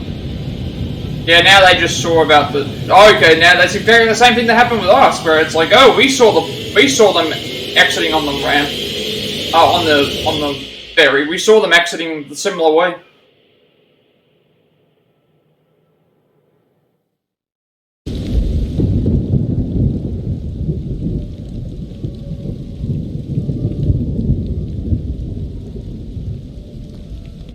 Oh, you're here. All good things must come to an end, but how good was the end for our crew? Unfortunately, you lost a few of them. So, rest in peace. Charlie, I'm afraid it looks like Series 2 isn't going to be commissioned after all. Erin, I love this. Everyone with her I love courage, that. I but love now this she's stuff. gone to the great. I love how he street references each of the characters and stuff as well, because he did that in the Jamie, at the end as The well. plug's been pulled and the lights are out. I don't think rewiring the fuse is going to help this time around. There's a lot more What unique. about than those what who they did. survived? Has the experience changed them? Kate had a secret. She was traumatized by something that happened a long time ago, but she faced the thing she was most afraid of in the whole world and survived. And Mark had to stop waiting for people to tell him what to do.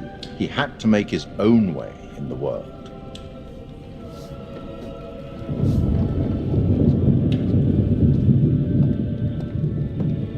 I'll tackle the paperwork in the morning. Can you find your own way out? It was, as always, enlightening. I have no doubt we'll meet again in the future.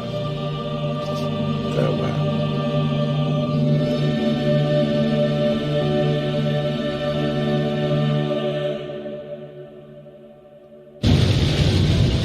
Oh, we're getting more. Oh, that's right now, because they still have to make it back to the. They still have to make it back to civilization.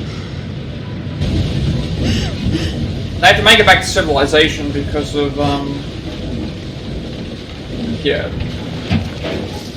Oh, wait, the ferry just stopped. What was that?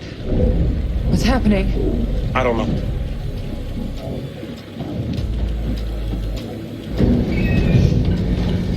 Oh, the ferry's being brought. They're being brought back. What's happening?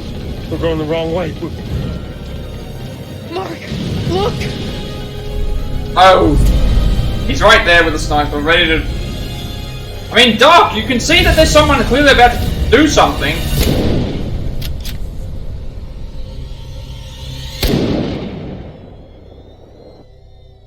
Well, actually, it wouldn't have mattered anyway, because he was bringing the boat back.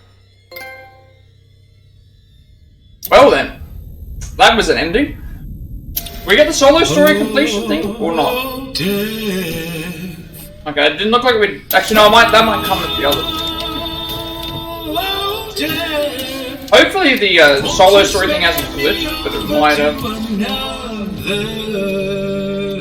This will be the second time.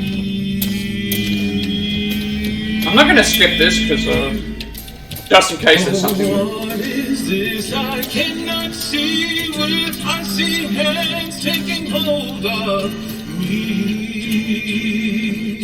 Oh, death, none can excel. I open the doors to heaven and hell. Yes, I have come to get your soul. Yeah, that was really nice. That was a really good ending, actually, like how they did that. So essentially, what happened is we were tricked into believing what happened. Kate was hooked up to like a machine that would have pumped her body full of hydrochloric acid, which would have killed her. We were trapped. It was revealed that Morello, who was the Dumet that we met, was bringing him to the thing, and we had to go and do all that stuff. And we read the script, brought another family along, just like what happened with us, and then it looked like we were going to get spared, and it's like, no, he just brought the ferry back, and then we are, Now death, if this is true, please give me time to reason with you. From time to time, you. It's like, I'm looking at the time that we have, and it's like, we still have plenty of time to be able to think, so, like, there's no reason for me to not. So that means that what I can do is finish the Curator's cut off, and then we just do chapter select, and then that's the end. Chapter select is, chapter select, Starfield is going to be very, it's simply just going to be pick and choosing stuff. At least I think it will be. Oh, death, won't you spare me over to another Eve?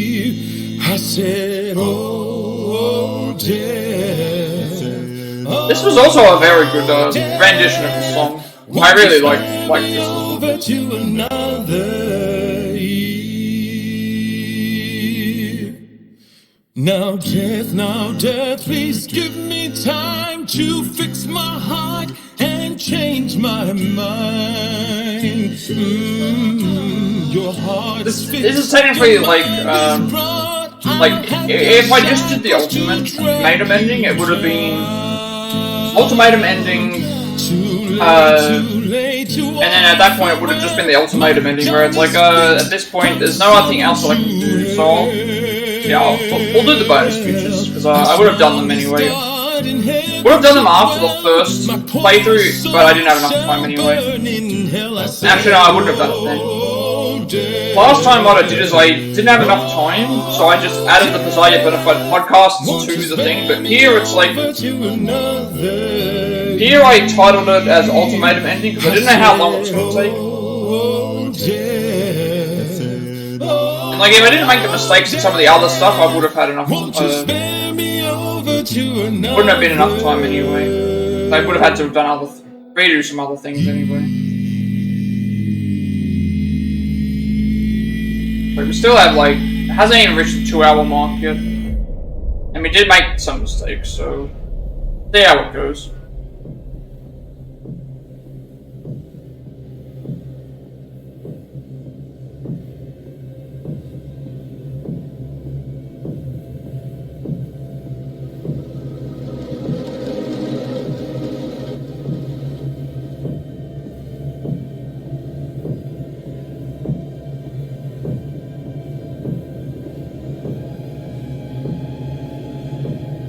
I looked at the thing and it's like, well, I put Ultimatum ending because I knew it was. I knew that 3 characters were going to die, and I knew they were going to die very, very quickly. So I thought, oh, it's not going to take all that long to be able to do what I need to do. So thing in there, it's like if we get to the point where I would have. I did get lost a little bit as well, and we had to like restart that thing as a precaution.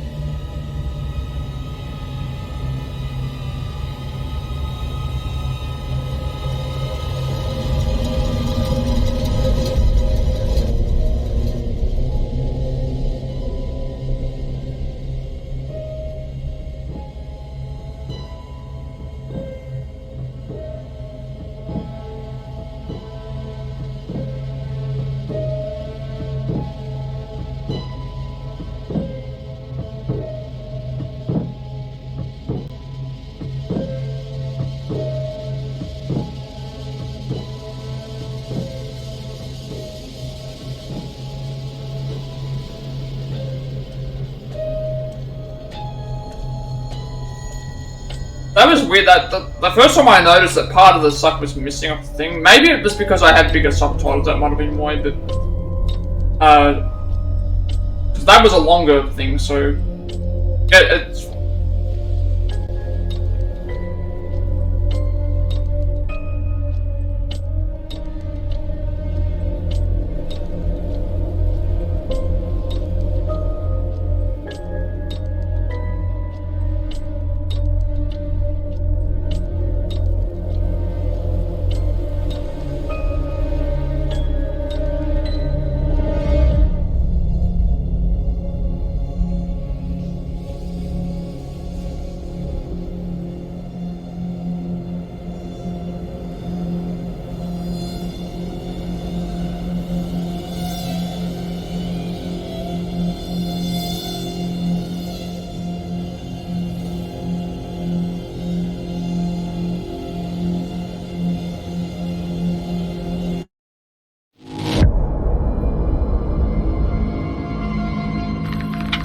Commander Stafford, the forward reconnaissance vessel Cassiopeia. After successfully rendezvousing with a Charybdis marker, we have detached the booster ring and spirits are high as we make our final approach to Tau Ceti F. The ship has suffered a hull impact, but damage is minimal, and our technicians are restoring full functionality. This is Thomas Carter. Something's wrong with Sims. She's trying to kill me. I think... Our next transmission will be broadcast from orbit around humanity's future home. Stafford out.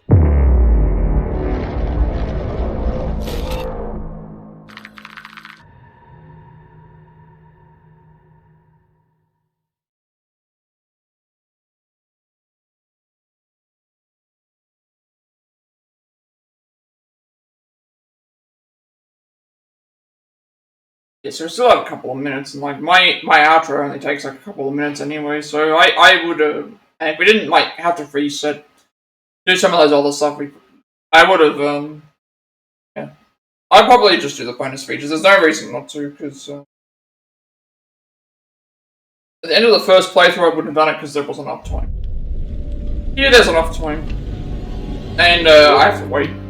All right, so. Up all those trophies that we just got. Unfortunately, we did not get the solo story completed again, so I don't know what's going on there. Hopefully I can figure out a fix for this. Because I don't know what to do.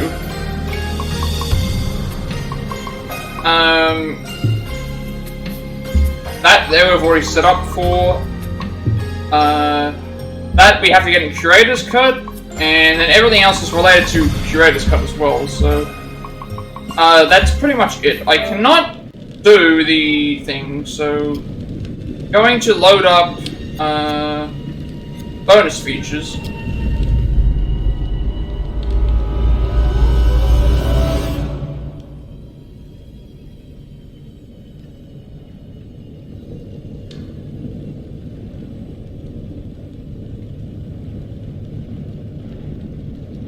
So we've got obviously the we've got Interview with Jesse Barkley, we've got America's First Serial Killer, watch a documentary on America's First Serial Killer, Making the Murder Castle, watch a short documentary on designing the Murder Castle, part 1 of the Murder with Morello podcast, part 2 with the Murder with Morello podcast. So let's get through all these. I don't know how long these are, or thing, but I'll go through them all. My name is Kate Wilder. I've got a master's in criminal psychology. I'm an investigative journalist and hope to make a difference. Hey, we're here with Jesse Buckley to talk about Supermassive's brand new game in the Dark Pictures Anthology, The Devil in Me. So let's start at the beginning. Tell us a bit about the character that you play. I play a character called Kate Wilder, who is a presenter who's part of this documentary team who are doing a show about the serial killer H.H. Holmes. America's first serial killer confessed to 27 murders. The number grew significantly. Nearly 200 lives. I'm a serial killer documentary watcher. Is that your jam too? Yeah, I'll watch a serial killer documentary. Right, it's really relaxing. Like, okay, cool. Yeah, it's kind of fascinating why we're all addicted to kind of those stories. We need a plan. Forget his games, traps, all that bullshit. Think about the killers we've covered. There's always a weakness. I'm not playing detective. I just want to survive. Playing detective is how we survive. So what interested you in the role of Kate? Well, to be honest, I've never played a video game in my life, and I had no idea what the hell so the weird word was. No one has ever played. That was firstly why I never have played a video that game. Sounds new and fun. And yeah, and that's then I read to the me script and now, so. talked to Alita, who's our director, and it just seemed like a really lovely thing to be part of and something new and fun. And I can't believe how they create this world. Actually. You know, usually I just get a script and it's like 70 to 100 pages long, but there's like 300 pages in one script. It's unbelievable. So as you kind of mentioned, the game has multiple branching paths, so your character could end up in any number of I also forgot situations. to switch out my What's it like to film a scene? I also you know, just multiple completely forgot to times switch with out different my endings? thing What I again. found is like you can only be in whatever strand you're in Okay, at the time, and that figure out sucks. the So emotion of it at that moment. I'm supposed to swap then you can to have the something completely different. when you go supermassive into a setup, different strand. and every time someone it's a died, very, it was like, supposed immediate to experience, thing. I need which to I fix guess this. is also what a player will feel when they're doing it as well. So I just kind of try and keep my head in. I just realised I was supposed to have it as this setup. Again, I keep forgetting to change it. In the other strand, Let's just go through and like, It must be what would have really happened if hard, everyone because you died? kind of So have this mapping, I suppose, Charlie in died your brain first. of what, you know, what the outcomes could be, Charlie's and you're death just trying came to stay in that from. moment. It's very interesting stuff. Charlie's death came so many things can from- happen to characters in the Dark Pictures anthologies. Charlie's death Make came sure that from Kate the is waste always disposal Kate, no thing matter with the what thing. she's So when he faced died, it would with. have gone up with this. Well, I guess before we started, we did a then, big read through with we everything. can run through all the deaths then. So Jamie's death, her death came who she when is we... in the context of the environment she's in, but also the relationships that are in the world Jamie's as death well. came when It we just kind chose of to give revealed Kate itself the from the screwdriver, script, and then I just kind of let her run did free and see what That's so cool, happens though. to her. Yeah, I don't think anybody has continuity in themselves. I don't anyway. They must be very we gave her the, really difficult. And that's and it. I then guess it's she quite got crushed in fun the to thing, then so go, okay, let's she go died. with this and see where we end. Erin I think also Kate lives on the knife edge of she has a genuine obsession and curiosity. Erin, about we serial barricaded the killers. door, So and then there's you part broke of her through that's when we kind of running backtracked, and she towards couldn't it, get and through the part of door, her so that's how she running away died. from it, you know. And Mark and Kate all both of them died have come at the same be curious time, about being HHOs, but also with that, you're kind of living a real life horror. Again, as you're I would have had it going like into this. It world. would have been like this No? ages ago, and I Come on, just completely Charlie. forgot to What do we switch know about this the. I guy? completely forgot to And switch everybody's the fantastic, layout yeah. again. And they're all such distinctive That's people. happened so you many know. times. And they all somehow genuinely feel like a crew. You know, like Nice, yeah. you're gonna have the kind of riffs. I don't think it makes any Charlie difference is to my thinking. streaming. This looks a lot like a temper tantrum. Still, I New it annoys fledgling me. loves and then the kind of creeping horror of your life. What are you doing with your life? Sounds You very know. familiar. Yeah, I think I've been there at 3 a.m. Like, I don't think it matters all of this? size Okay, so let's size talk wise, about because the only thing the that setting changes here that Kate is finds herself in. I've heard something about the murder chat's castles. smaller and I'd like webcam is to know in more. different spots. So the production company picture and that everything. Kate I don't works think it for, matters. Launch Entertainment, they get a mysterious call from a stranger who says that he's basically made a replica of H.H. Holmes' murder castle. Wicked. And invites them to come and document it because he knows Again, that I there completely are forgot to serial switch my killers. setup. And Launch Entertainment, which is run The by good news a character is, called though, Charlie, is kind of the good hard news up, that but will come only from this Charlie is knows that if and so even once though I get this Kate new layout is a bit changed kind for of when I do resistant Pokemon to go eventually, because it just feels like another kind of fuddy-duddy thing. They agree to go to this. I will be forced to change my layout, and I'll have to remember to change it because It sounds like absolutely nothing awful. I'm going to try and make It things sounds like a easy perfect to gain setup. with. I'm going to have a cup of tea. Delightful. Yeah, lovely island. Very nice. Look! Years are the wine that fill the cup of time. So in the game, you've got quite a limited inventory. Which items would you take into the house if you could take anything? I'd probably take I think look, all these mad people are just in need of a hug. So I'd probably take a bottle of wine and just be like, mate, let's just sit down, have a glass of wine, talk about what's going on Get here. Charlie's fags. Come here. Have Let's a just fag. calm Let's just down. calm down. That's my weapon of choice. I'd kill him with kindness. Well, you could at least start with the wine, and if that doesn't work, you've got the bottle. So, I mean, it's perfect. You're done. You're done. And if not, I could just drink it myself and have a lovely time. Some kind of belt with Can't 3 or believe I 4 of them attached. Did that again. I keep forgetting. So we're going to be I fine. keep And if forgetting it's to not change the fine, layout. I'm not going to know about it. The layout would have worked perfectly Perfect. here because Good then choice. characters would have died off as So like it's okay if we thing. push Now you it out? just looks really stupid that I had to go through and So do you've that. mentioned the chase scene with the other girls. Was that fun? That genuinely was fun to be Keep getting running and scared annoyed by and all of that. Yeah, it's always fun. I mean, I think everything's kind of fun.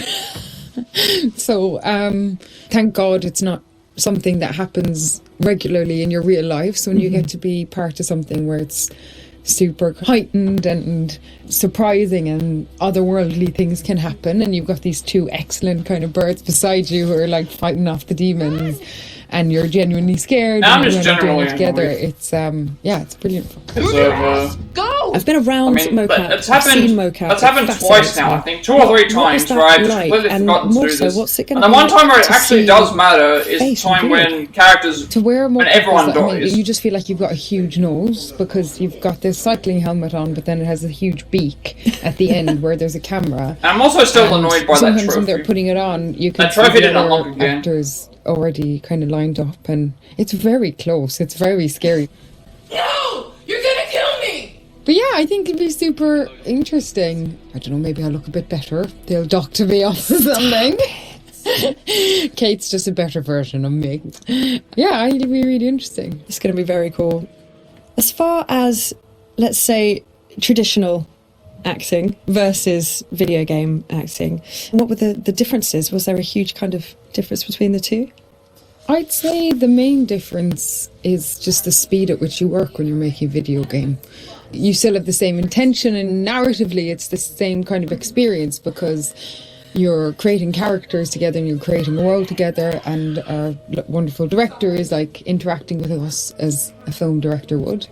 And also you're on a stage where there's little square boxes and there isn't a costume, that's something that's added later, and all that's being caught is the emotions on your face. It must be quite intense when it's just focusing on your face. That must be a real, intense experience. Although, to be honest, the scripts they're really good, and so I don't really try and think about that too much, whatever the situation. I think if I did think about it... Well, I need to get better at... I need to get better at remembering my layouts and listen to everybody else that's there. The other thing to consider is I've had a long time to... I had an hour to make sure I had it on the right stuff. And Forget his no, for games, some reason traps, I all did that not... bullshit. Think about the killers we've covered. There's always a weakness. You suggesting we invite him to tea and psychoanalyze? I think it's because I'm just Suggesting getting we use our heads. rushed. We play his games not for rushed. lose. Not rushed, but getting... It's our best shot. Did take time with more things. But, to do it one time, it's fine, but if I've done it 3 times or 2 or 3 times now, it's... Especially when it matters.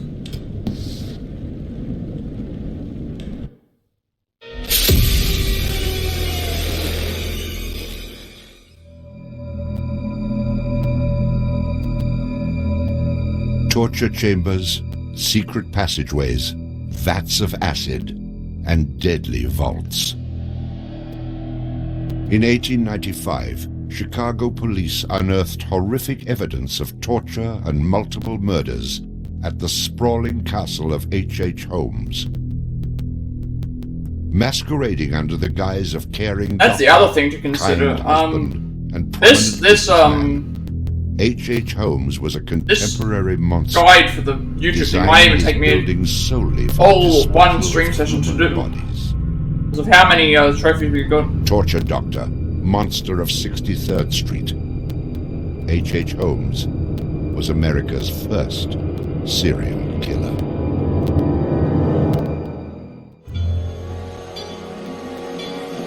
Just south of Chicago, the suburb of Inglewood was thriving with commerce. The train station itself had 9 leading lines of railway and over 100 trains stopping there every day. I'm actually curious if this is going to get flagged or not, because it's a documentary, but I don't know if they made it for Dr. Henry Howard Holmes. Pleasure to meet you. No idea, though. Arriving in Chicago, Holmes finds work immediately at the E.S. Holton drugstore, located at the southeast corner of 63rd and Wallace in Englewood. Several months later, Everett Holton dies of supposed natural causes. Then Claire Holton, his wife, disappears after selling the drugstore to Holmes.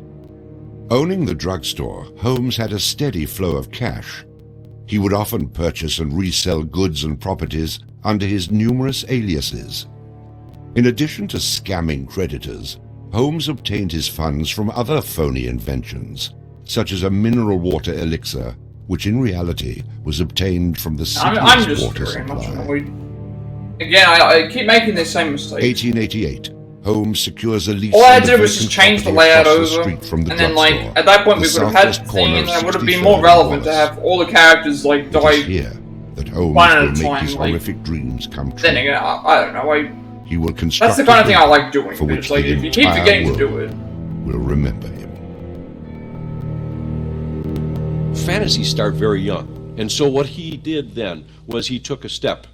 Okay, so this was further made for the of his game, fantasy so this might to not make get it flagged reality. down only because and probably if we had done a made little bit in of the game. investigation back then, we Documentary would have for the seen game things rather like than a his game in plans. the But not just plans for the documentary building, from because we'd expect to see architectural plans, but plans for his torture rooms.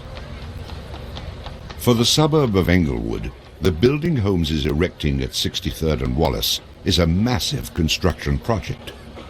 Day after day, passers-by stop to gaze at the spectacle of the many laborers working together to create a magnificent new edifice in their neighborhood. Englewood residents were so impressed with the massive building that they named it the Castle. From its outward appearance, it seemed rather normal. But like the duality of Holmes, the exterior and interior of the building were extremely different. Holmes himself was the architect of the building. He was the only one who knew its design. There was this constant turnover of workers on the building. He would hire a mason to put in a wall and then fire the guy, or hire somebody to put in part of a staircase and then fire him. And there seemed to be several very sinister reasons behind that. One was he managed not to pay a lot of these people because he was always claiming that they were doing incompetent work. But the other, much more insidious reason was that no one except him really had a clear idea of what the structure of the interior that's actually really interesting how they did that. And how they incorporated it. He had a huge bank vault installed in one of the rooms. And the way he did it was he put the vault in first while the building was under construction, and then built the room around it. And he bought this thing on credit and then refused to pay for it. The bank company said they were going to repossess the vault. Holmes said, well, come on in and do, but if you damage my building in any way, I'm going to sue you for everything you're worth. The bottom floor of the castle housed a pharmacy, jewelry store, barber shop, restaurant, and a blacksmith shop. Behind this innocent facade was a Gothic house of horrors designed by the mind of a monster.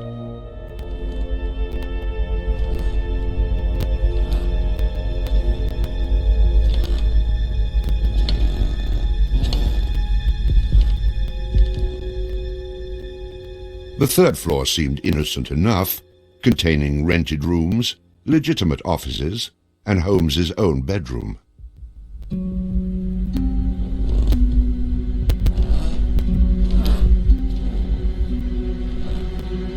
But it was the second floor that contained 35 rooms, many specifically designed as killing chambers.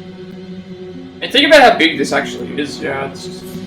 And this is based on a real person, by the way. It's not. This isn't fictional. Like, these rooms, this place actually existed. So.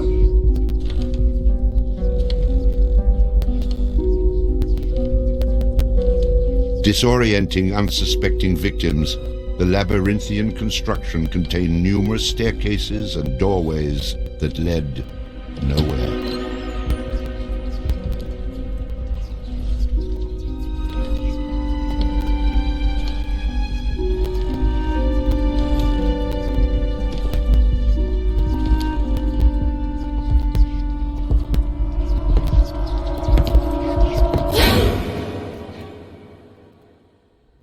For a quick method of hiding a victim's body, a concealed greased chute and trapdoor led directly into the basement of the castle. Oh, okay, that makes sense. I don't think we saw that though.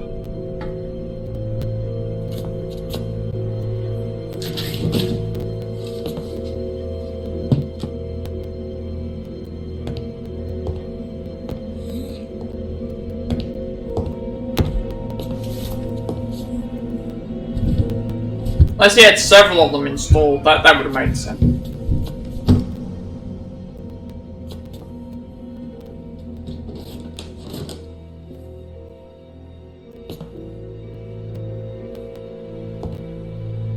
basement held the most terrifying rooms, resembling a medieval torture dungeon. Acid vats, quicklime pits, and a crematorium disguised as a glass-bending furnace were Holmes's favorite methods of immediate body disposal.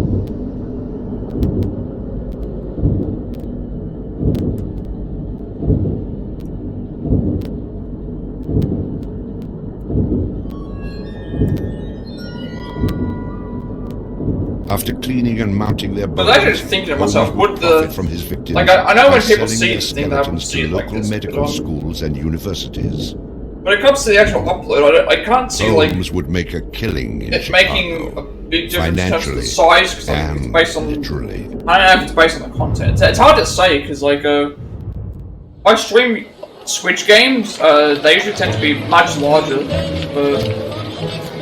think it's hollow. That's why.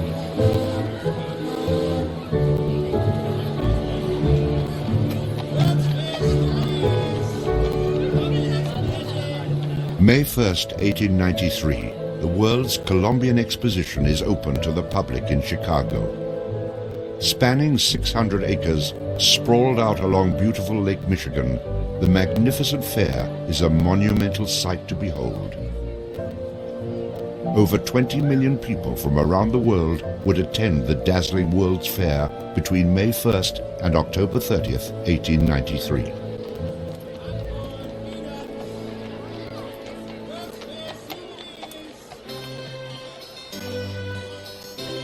Holmes utilizes the World's Fair as the perfect opportunity to capitalize on his demented design of the castle. Located only a few miles from the World's Fair, Holmes's castle was perfect lodging for tourists. Holmes decides to rent rooms to visitors of the fair. He entirely renovates the upper floors of the castle, bringing in the most modern furnishings and luxuries, all purchased on credit, which Holmes had no intention of repaying.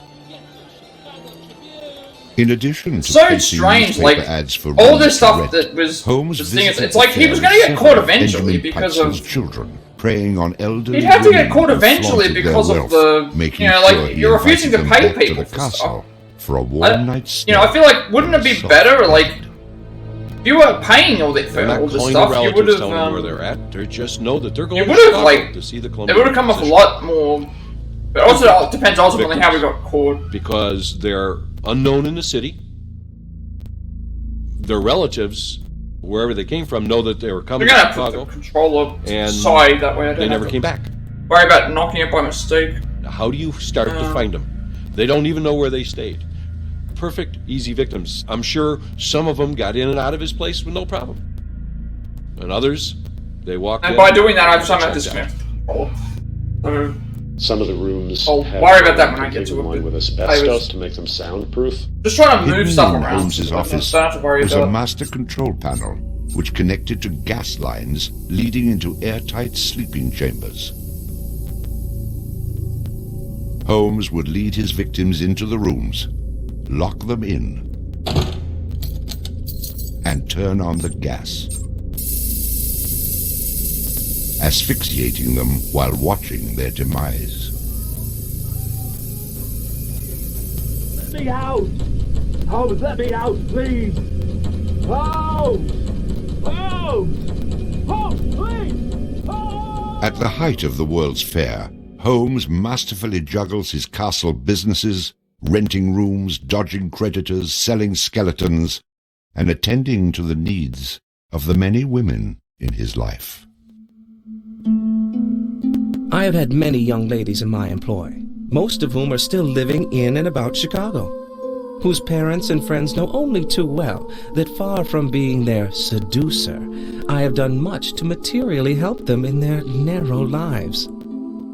Being a personable, attractive young doctor and businessman, Holmes won the hearts of many women throughout his life. At one point, Holmes managed to secretly have 3 wives, each never knowing of the others.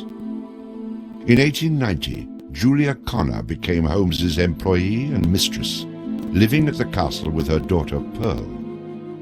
When she became pregnant and demanded marriage, Holmes agreed on the condition that she allowed him to perform an abortion on her. Oh, gee, I wonder where this is going. She agreed. Neither Julia nor her daughter there we go. were ever seen again. Just a week later, Holmes sold a clean, articulated skeleton to the Hahnemann Medical College for nearly $200. In 1892, Holmes acquired another mistress, Emmeline Sigrand, and employed her as private secretary. Holmes sent Emmeline into the vault to retrieve some papers and sealed it, suffocating her to death.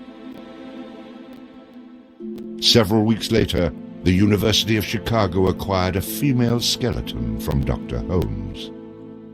In 1893, Minnie Williams became Holmes's new private secretary and eventually his mistress. Minnie was the beneficiary of a property in Fort Worth, Texas, valued at over $40,000. Holmes murdered Minnie and her younger sister Nanny after having Minnie sign over the Fort Worth property to him. In 1894, Georgiana Yoke became Holmes's 3rd wife. He married her under the name Henry Mansfield Howard. Like his other legitimate wives, Georgiana... okay, that's what happened. He was married to... He would marry people and On be July them 19th, thing, but then he would obviously have... Chicago police he would have Holmes' castle. mistresses that he would murder. The world would now learn of the horrors that the castle had kept secret for so very long. How they caught him, still not sure. As disoriented detectives and police searched the upper floors of the castle, the true depths of Holmes's evil were waiting in the basement. That's the other interesting thing. It's not just how they did it, but also like what mistakes they did to get caught. There's always a pattern. That's what makes these more intriguing.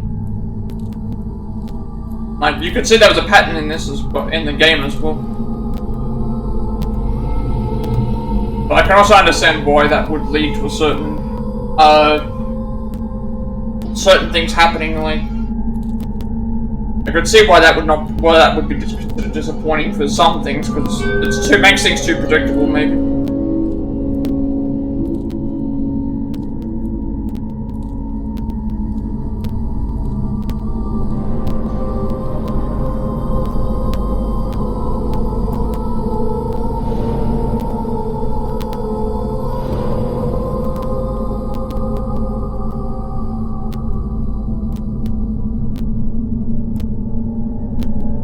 Among the death devices in the basement of the castle, investigators find piles of mixed human and animal bones, bloody women's undergarments, and a wooden dissection table saturated with dried blood.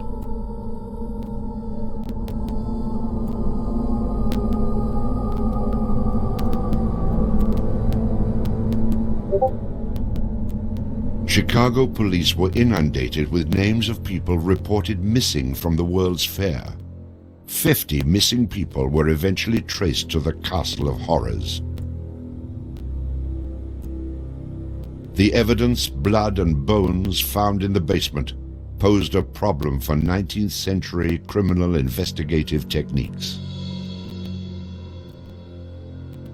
It was very difficult to go and identify even the bones as being human in origin, because with the very small fragments you didn't have enough of the identifying characteristics to be able to make that ID.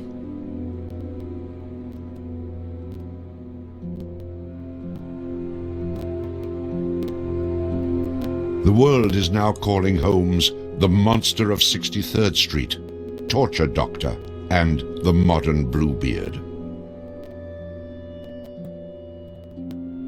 Overnight, Holmes transforms from arch-swindler to arch-fiend. A Chicago journalist calls Holmes a multi-murderer. So they wouldn't have had a. They wouldn't have had a. Incredible amount of they didn't have a name for it. And really international attention. Really, in his own time and in America, Holmes was much more notorious and more widely known than Jack the Ripper, who was a contemporary of his.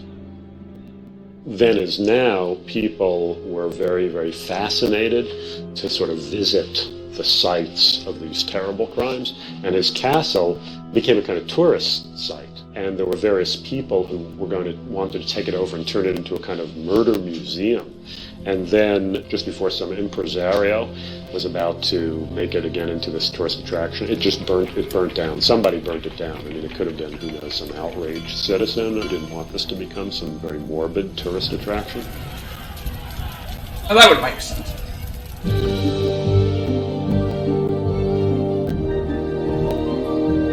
It's very fascinating, like, Holmes's trial was if it was kind still of the around. O.J. Simpson trial of the day. Because of, generated this huge amount of publicity. If it was still around, people might have still been become kind of national obsession. Of course, there wasn't CNN or Court TV back then, so it couldn't be covered quite as relentlessly, but it was covered very, very extensively. There were true crime books and pamphlets and all kinds of stuff. And Holmes himself had become a sort of folk figure almost, you know, the sort of national boogeyman.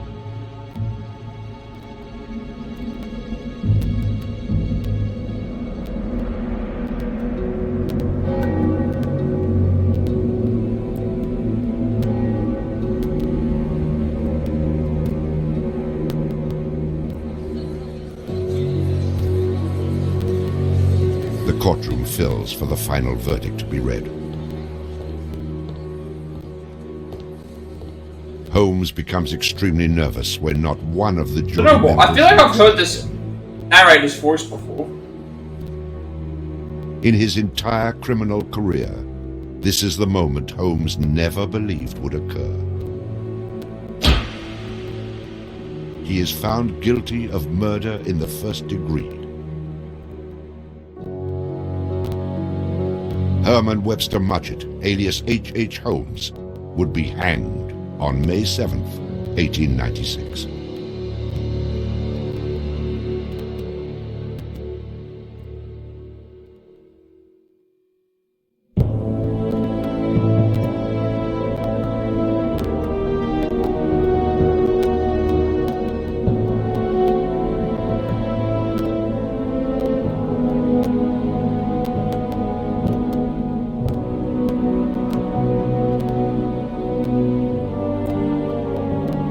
While Holmes was in jail, awaiting the execution of the sentence, he was made an offer by William Randolph Hearst, supposedly for a significant amount of money, to provide his confessions. Holmes, who had already issued about a half a dozen completely self-contradictory versions of his crimes, clearly at this point felt he had nothing to lose. He was going to die anyway. In this confession, he did a complete about-face and portrayed himself as the worst monster who ever lived. He just basically confessed to every crime anybody had ever suspected him of, and threw in a few more for good measure. He's reliving the fantasies after the fact now. He's reliving the fantasies I'd have to of read things that he that did. one, like, why, like, what gave them away and all that She stuff was as well. I'd have to very willing read up to on do what this, actually happened. and because- prepared to leave the vault upon completing the letter, only to learn that the door would never again be That actually does sound like until it. she had ceased to Like, suffer imagine if this torture happened with today, smoke. like, and someone was essentially like, "Hey, I'm going to document the entirety of my partial excavation career." in the walls of this room found by the police was caused by Latimer's endeavoring to escape by tearing away the solid brick and mortar with his unaided fingers. I closed the door and turned on both the oil and steam to their full extent. In a short time, not even the bones of my victim remained. It was the footprint of Nanny Williams that was found upon the painted surface of the vault door, made during her violent struggles before death. Only one difficulty presented itself. It was necessary for me to kill him in such a manner that no struggle or movement of his body should occur. I overcame this difficulty by first binding him hand and foot, and having done this, I proceeded to burn him alive by saturating his clothing and his face with benzene and igniting it with a match. As soon as he had ceased to breathe, I cut his body into pieces, and by the combined use of gas and corn cobs, proceeded to burn it with as little feeling as though it had been some inanimate object. I immediately took them to the Vincent Street house and compelled them to get within the large trunk, through the cover of which I had made a small opening and ended their lives by connecting the gas with the trunk. Then came the opening of the trunk and the viewing of their little blackened and distorted faces. Then the digging of their shallow graves in the basement of the house. The ruthless stripping off of their clothing and the burial without a particle of covering save the cold earth.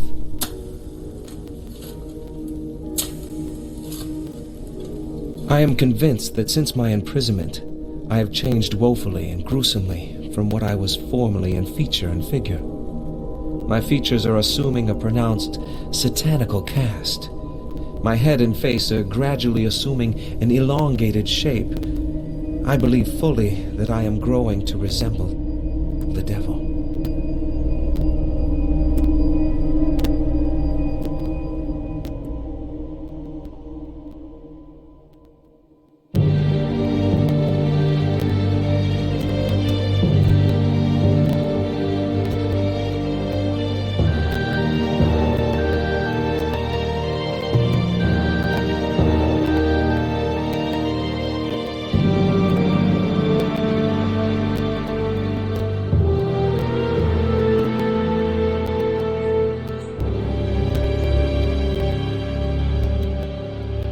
On the gallows, just before he died, he recanted. He claimed that the confession that he had published was a complete fabrication. The extent of my wrongdoing in the taking of human life consists in contriving the killing of 2 women that have died at my hands as a result of criminal operations. That is all I have to say.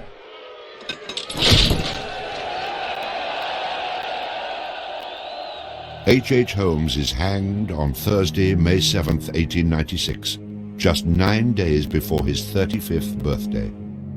At 10:25 a.m., he is pronounced dead. Wait, so something's fabricated? He was very concerned that after Stuff his execution, his body would be dug up, either by I guess that was something else. Seeking to dissect his brain and find out what made him tick, or just ghoulish sort of, souvenir hunters, and he requested that he be buried within a big slab of concrete, which he actually was.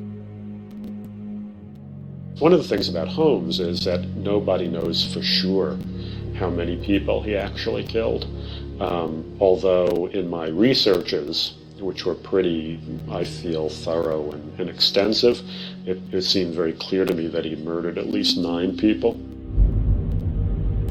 There have been stories that he killed. That's way less than what obviously the game. That's where it's like I need to know what the differences are between the real life and the other thing they did. That's mainly what I'm. How many people did Holmes actually murder?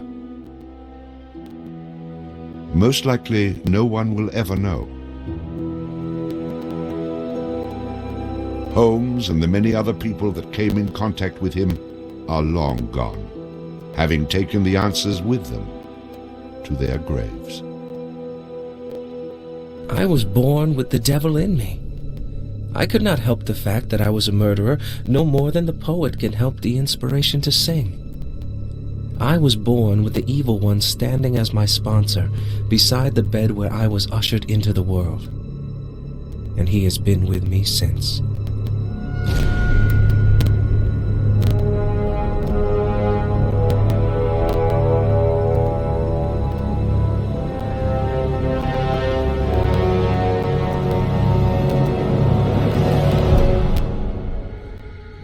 How want to see who the narrator is, because it sounded very familiar. Oh, they didn't tell me who it was. Like, I didn't think it was Jeremy Irons, but it sounded like it could have.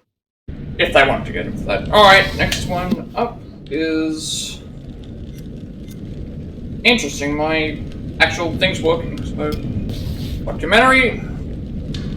Alright, I'll just leave it there then. I think this is them either talking about how the castle was made or how they made it in the game. He's rich, he's a recluse, he's obsessed with H.H. Holmes. We're going to a property he inherited from a relative. Some of the rooms are full recreations from the murder castle. Dumet has blueprints, documents, artifacts. Totally sane, I'm sure. There are various elements we knew we wanted to explore when designing the hotel.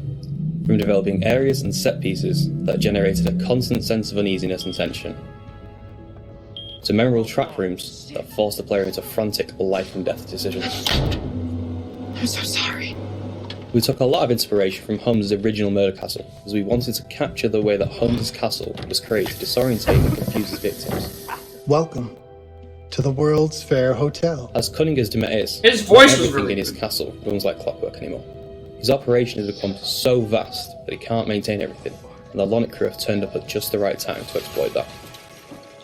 The production design for the hotel needed to reflect the original design, utilising a Victorian-style facade and castle turrets, interiors with ornate mouldings and panelling, being made larger to accommodate the game's intention to be used as a vast labyrinth to create fear and horror. This included the hidden rooms, sliding walls, trapdoors, and secret basements, but with extra central monitor rooms and death rooms, all hidden from the guests, providing multiple layers and multiple levels to explore, unveiling the horror within. Special attention was given to the design of the areas such as the lobby, the bar area, and the dining rooms to provide an authentic, believable Victorian hotel, bringing a feeling of magnitude and foreboding to intimidate the player. Guys? Is that you? The hotel guest rooms were designed to be opulent yet aged, in keeping in style with furnishings and fittings, yet having additional modern electronic window shutters installed to trap the victims. Secret observation rooms were also built adjoining, with hidden doorways to enter. Corridors were cleverly designed to include mechanical sliding walls hidden within the Victorian framework, used to change the layout of the labyrinth throughout the hotel. Fuck. The murder inventions designed within locations included the suffocation and crushing rooms, furnaces, and acid baths. The monitor room was a newly constructed area, deep within the core of the hotel. This room allowed Dumet the full control of the labyrinth and its workings. In The Devil and Me, we make use of a range of mechanics new to the Dark Pictures series to help convey the unsettling mood and threat of the hotel. With an expanded focus on exploration, the player spends a lot of the time exploring the hotel's labyrinthian corridors, and as each character revisits a shared area, the feel of it changes. Each character has their own unique light source. Erin and Jamie, as the practical sound and lighting techs, have fairly straightforward torches, with Erin's directional microphone providing an additional small light when in use. Mark, the camera operator, has his camera flash, lifting the darkness in short bursts and providing many jump scares as the player explains what I was supposed to do. I was supposed to use the camera. Kate lights her way around with her makeup mirror, providing a small amount of That's light. what I was supposed to do in that area where it was too dark with Mark. We just do Charlie's that. sole light source is his own cigarette lighter, casting the hotel in its flickering orange light and barely really lighting anything at all. Jamie! Over here. Each character experiences these shared areas differently through this, adding to the sense of the familiar hotel rooms changing with each visit. It's amazing. The Allen Hotel was originally built in the 1890s. It was converted into a spa later on until it was abandoned and finally chosen by Dumet for his murder playground. Some parts had been restored, like the rooms the characters stay in and the lush lobby and bar areas on the first floor. We work closely with concept art and art direction to create distinct color palettes and ornate assets that made those areas more inviting, while still leaving something unsettling about their imperfections. But elsewhere, we could show the hotel and spa's original treatment rooms and the indoor pool, which I guess the other thing is, like, it's because it's not an interview, but it's like, different places. some of these people talking just feels like it's very... Our second challenge was rating getting off the into Dumet's script. I head. don't know why. We knew that he was supposed to be a very meticulous man. He's the sole architect of this place and proud of his creations. Some rooms are deliberately left in disrepair. We created them with the base layers showing, and we scattered building equipment around to tell the narrative that Dumet still has plans for them. Others he had completely purpose-built. That's where we used the mix of old brick and breeze block materials next to each other to create contrast. And on top of that, there are traps everywhere. Some of the most interesting areas to create were the ones which were supposed to be off-limits to hotel guests. We wanted to show the stark contrast of his personal space versus the one he hunts people in. The team went as far to even design Dumet's handwriting, and we used that on boards and documents to show more of his personality. There's storytelling in every Okay, yeah, so during the Collins ones, it's similar. Those were intended to be the next targets. Is a bit different from the previous Dark Picture games, since we have more explorations and more playable areas in the game for players to freely explore. We had to slightly adjust the way we used to do lighting by adding some new stuff, such as adding more guide lights in the environment for direction, or add some interactable light fixtures that you can trigger on and off by walking closer or away from them. So there are 4 types of lighting styles in the hotel. The first one is the regular hotel areas where everyone should feel safe and cozy. We try to use more bright, warm colored lights with different elegant light fixtures. And the second one is the areas that are either under constructions, used as Dumet's workshop, or places only lit by moonlight or should be pitch black. We used cooler temperature lights or even blue lights for these kind of areas with very low light intensity and very heavy volumetric fog to enhance the claustrophobic vibe and to elevate the tension. So the third one would be the control room where Dumet watches and controls all the activities in the hotel. We want this room to be especially bright, like an industrial warehouse with a cool, eerie mood to separate it from the other rooms. And the last one is all the rooms that are designed to be slaughter stages. Killing is like creating art to Dumet, and he wants all his artworks to be presented epically with audiences, classical music, and beautiful lighting setup. So in these areas, unlike the others that have more neutral color in the lights, we tend to artificially light these areas with either theatrical lighting or use high contrast saturated lighting setup so that we know something is going to happen. If we don't do something, both of them will die, Mark. We wanted to provide players with a truly realistic historical sonic experience whilst inside the murder castle. We researched multiple properties and buildings built within the same period as the original Chicago murder castle. Authentic door foley and sound effects elements were high on our priority list. We recorded multiple door openings, closings, handles, rattles and squeaks. Throughout pre-production, we'd seen all the variations of emotion characters would be displaying when using the doors, ranging from calmness through to blind panic and incensed rage. All these emotions could be channeled into the performance we recorded. Another element of the soundscape we went into considerable detail recording was floorboard and stair creaks. Virtually every step we took provided us with a distinctive and unique sound. We recorded these creaks in 3 states: running, walking, and walking slow. To further add to this, as the characters climb higher inside Dumet's murder castle, the creaks will become more frequent as you enter unfinished rooms, exposed walkways, and the structural integrity of the hotel becomes more dangerous and unstable. In terms of the music, we chose various 19th century pieces of classical music and opera to accompany the murder scenes. These would have been the pop music tracks around the time of H.H. Holmes, providing a cognitive link between past and present. Classical music and opera accompanies a lot of the murder scenes, often playing through a gramophone or a tannoy, which is then fed back through our bespoke impulse responses to allow the music to naturally echo throughout the cellars and corridors of the space. What is this? We took a similar approach as well with the abstract sound design, including nods to classic horror films with really discordant, unnerving piano impacts and bowed metal interspersed with electromagnetic recordings, synths and ultra-modern distortion to provide that juxtaposition and that link through time between the historical setting and the modern day story. Designing the hotel as a play space presented different challenges than previous Dark Pictures games.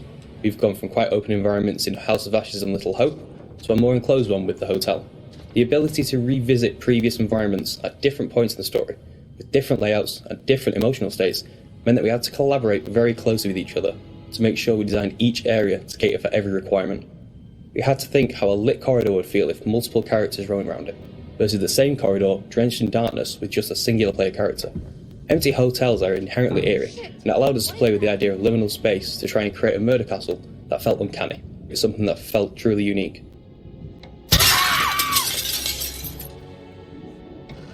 It's me! Get in here! Jamie? Thank God.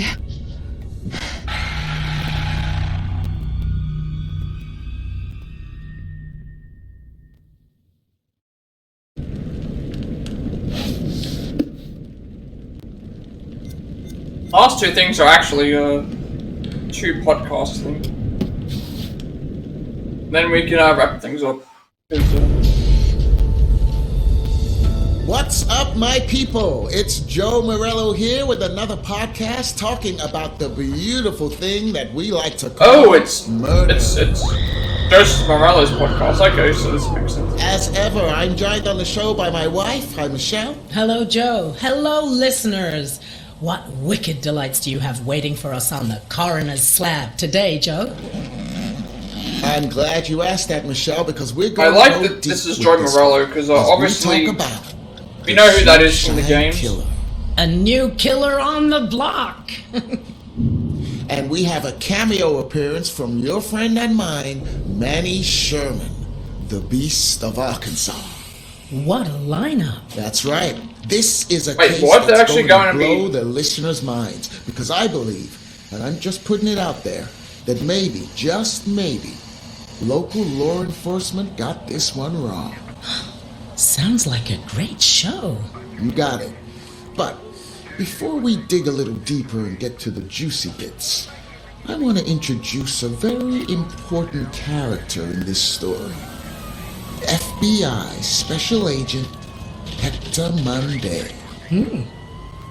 Let's take everyone back to Wednesday, January 15th, 1997, when Chester Bell of the FBI reported how Hector Monday and his team had apprehended the Beast. Good morning to you all. I'm Chester Bell, Assistant Director at the Federal Bureau of Investigation. At approximately 0530 local time, a team led by Special Agent Hector Monday and supported by law enforcement officers conducted a raid of a motel room just outside Birmingham, Alabama, to apprehend Manny Sherman, the man known as the Beast of Arkansas. Using state-of-the-art psychological profiling techniques, Special Agent Monday and members of his task force not only identified their suspect, but predicted his movement with unerring accuracy. I'm delighted to say, we have our man. Now, I've got something here that's going to put a different slant on this case altogether. What is it? I've managed to get in my possession extracts from the interview sessions between Agent Monday and Manny Sherman. No way! How do you keep getting... Maybe this actually makes sense now. I have my sources, but I can't reveal them. Not even... Like, could you imagine if... these tapes are being played... Could you imagine if this actually tied into the game somehow? Outside the with the way that the game ended with, like... Are you ready? I think so. With Dumet revealing his actual identity to, Morello. I wonder if that even happened. Born January 1, 1956. Come on. You know all this. What do you want? Also, that guy's voice actor was really good as well. You've been doing your research, haven't you, Special Agent Monday? What are my favorite television programs? Describe my first pet? What were your friends like as a child? What is this? You're taking a survey, you're trying to learn something. Would it kill you to be direct? It's combining some of know the what excerpts. inspired me? As if I wasn't an original? Well, Maybe there was one man I found myself a little fascinated by. Henry Howard Holmes. Why? Because he was numero uno. America's first. The guy invented the trade. He set the benchmark, you know? Learn your history, Monday. Read a book.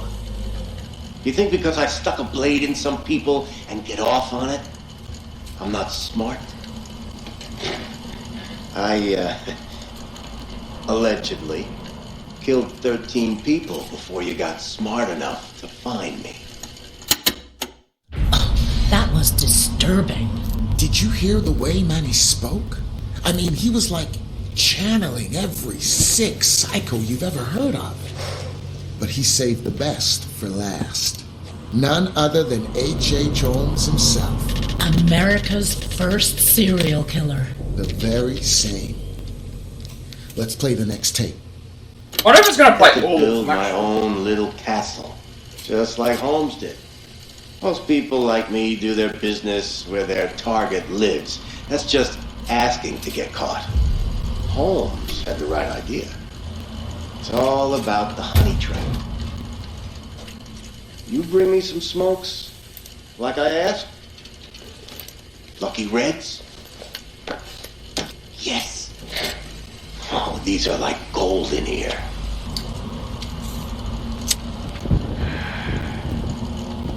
Damn, that's good. So yeah, the honeypot.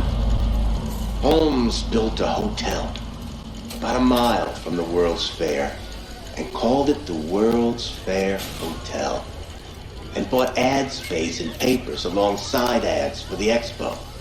Rubes from far and wide assumed it was the official hotel. Come on, Pa Kettle. Take a train. We've seen some of these podcast things included in the game. We've heard them already, but we haven't heard the Morello section. Ready to rest, get to their room. So that's why I'm going through these. What do you know? Holmes had a gas pipe hidden under the bed and poisons them. Maybe he pulls a trap door on them. Maybe he separates them and makes one watch through a window while he slits the other's throat. That's the advantage of a honeypot. No shortage of targets. That's why I picked all those houses north of the airport. That whole neighborhood was scheduled for demolition, and yet all those lovely realtor ladies must not have gotten the memo. Call up as a contractor. Tell them I'm flipping. Have them meet me out there. And look at that. We're the only two people for miles. The first couple times I'd wait for a plane to fly over just to hide their screams, but after a while I realized they could scream as loud as they wanted. No one was going to hear a thing. That's what I remember most. Those screams. You can try to understand why I am the way I am. You can forensic science up all the data you want. But you'll never know. You'll never know, Monday. You'll never really know how it feels when you watch the fire burn out of somebody. After capturing Manny Sherman, our man Monday was suddenly the hottest ticket in town. He couldn't go anywhere without someone wanting to throw a case his way. Everyone loves a winner. Let me lay this out for you. On September 3rd, 1997, the local PD found the mutilated body of an unidentified man in his early 50s behind an apartment block in the South Loop district of Chicago. Then, 2 weeks later, another body washes up on the East Pilsen River. With the exact same modus operandi, local law enforcement realized they were dealing with a serial killer. They needed help. So in the late fall of 1997, Agent Monday found himself in the Midwest heading up an investigation that would soon become synonymous with his name. Let's hear from Field Agent Danny Haywood on his first impressions of meeting with Agent Monday. I first met Agent Monday. Yeah, okay, so essentially what this is if you remember in the other games, when you would collect all the collectibles, they would do like these little comic things, before at a lecture on criminal and behavior. it was like, it would include all of the stuff that we found in the things in Part 1 and Part 2. This is the exact same thing here, except what they've done is, they've taken all of the silver secrets that will play these videos throughout the game, and they've put those in, and they're having like Morello and his wife talk about them like as if it's a giant same thing. You hear that, Michelle? Actually met him once before at a lecture on criminal behavior given a few weeks prior here in Chicago. That puts Monday in Chicago at the time of the original killings. Exactly. Okay, dial back a few weeks to the summer of 1997. Agent Monday is in a tiny interrogation room in Birmingham, Arkansas, conducting his psychological investigation into Manny's show. Wait a second, is that correct? But he's doing more than that. Birmingham, Arkansas? He's picking Manny's brains. Isn't that supposed to be Birmingham, Alabama? I know I'm pretty sure it's Birmingham, Alabama. Let's play tape number 3. That doesn't sound right.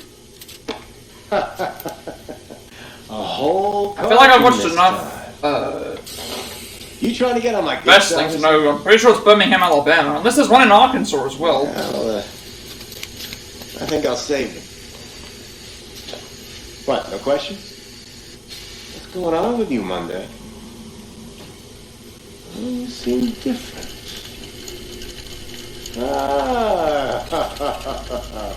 I see that glimmer in your eye, you little devil.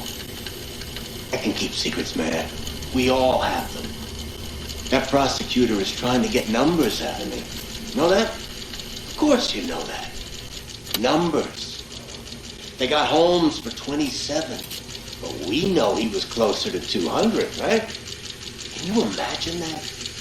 I wish I had the time to try and beat that.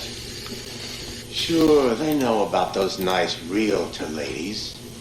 They got families, after all. But the numbers the DA is asking me about, I think he knows there's some people out there, rejects, misfits, the kind of people that when you see them coming, you look the other way. Does anyone notice if they go missing?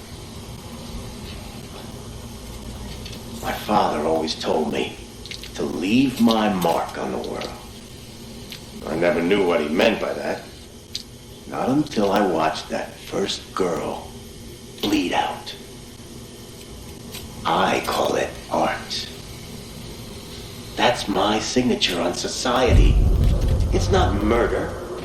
It's an aesthetic response to what this world has made me. Ask people to list serial killers, and they'll drop 5, 10 on you before they can think of any more. Ask them to name the detectives that caught those killers. No one is going to say a damn thing. No one knows. No one cares. No one makes movies about them. No one puts their faces on t-shirts. No one gives a shit.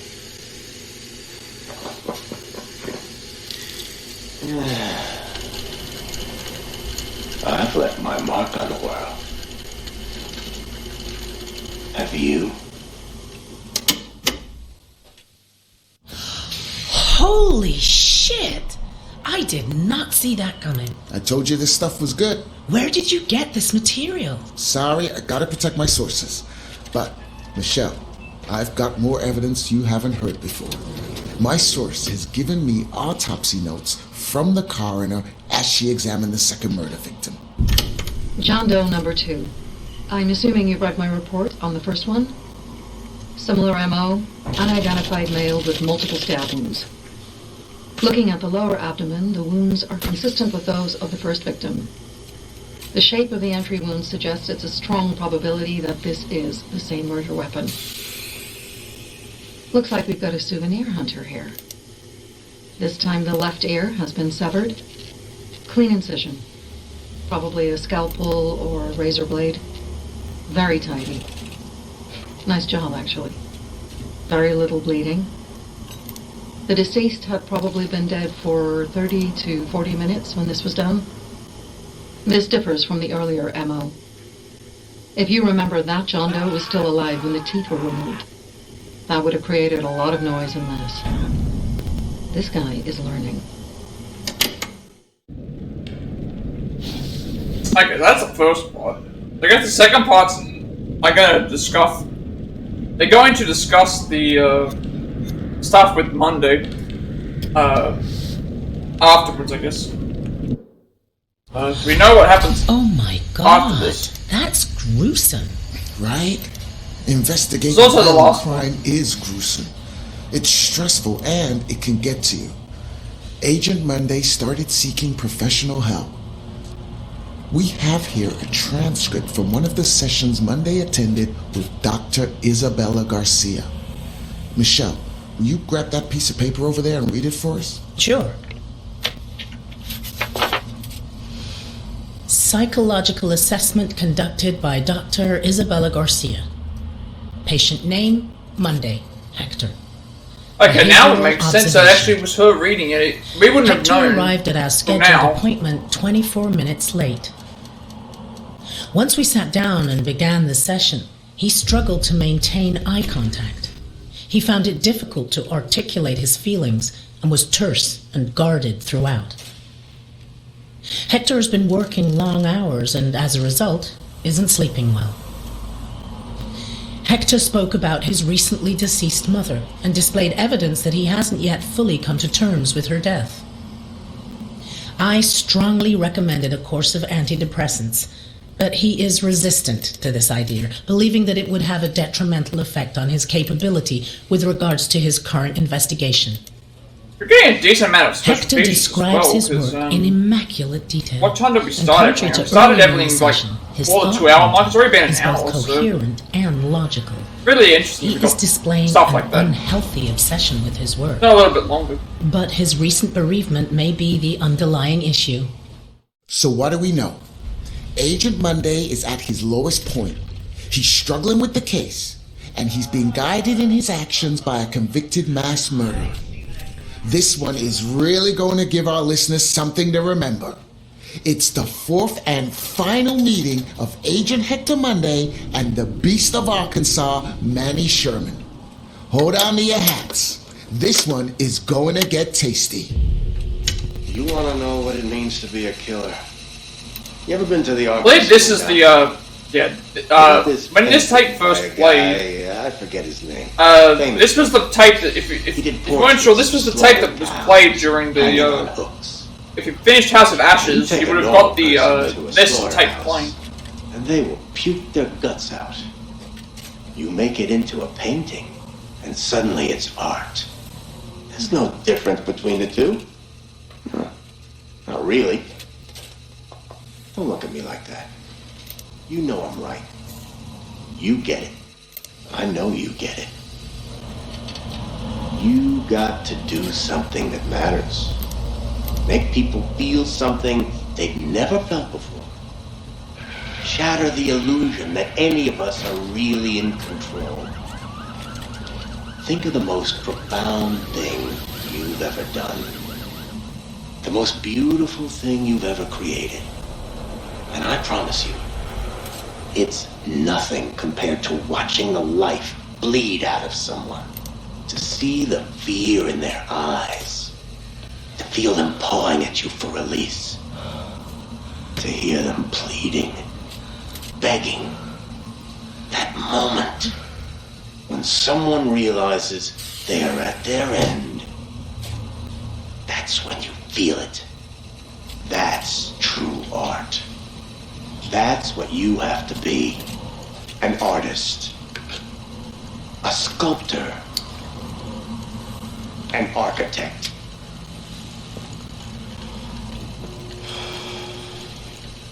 I see the gleam in your eye, Agent Monday. You're not fooling me. Look at you now, huh? Am I gonna be your first? And see, the other thing that Come on, man. I just realized the other thing that kind of gives things away is This room is soundproof. You don't even have to wait for a you never hear Dumet's voice, and you never see who Dumet looks like, but you never see a picture of Monday either, and you never see you never hear his voice either. So that's where I think the part of the issue lies in the plot, where it's like once you do certain things, you realize it's too early. I guess you find out too early. I guess. Can feel good, huh? But then it actually makes me wonder if they makes for such a prettier picture. Do something different. You've got potential, Agent Monday. If you truly want to be an artist. Monday flipped? And what was all that stuff about being an artist? That's how Sherman saw himself. He was a killer. Which is why we covered him in episode 117, Michelle. Okay, just listen to this. On June 17, 1998, neighbors reported hearing screams coming from Agent Monday's apartment. I've managed to get hold of the actual audio from the body mic worn by the first responder who answered the call. Chicago Police! Mr. Monday, this is Chicago Police. Can you open the door, please? Mr. Monday, I'm Officer Stanley with Chicago Police Department. Can you hear me, sir? Agent Monday? Fuck! Oh! Dispatch, this is Officer Stanley. I need assistance at 8 West 50th Street, requesting immediate backup. I'm in Agent Monday's apartment. There's blood everywhere, and a body. I need immediate support. I think...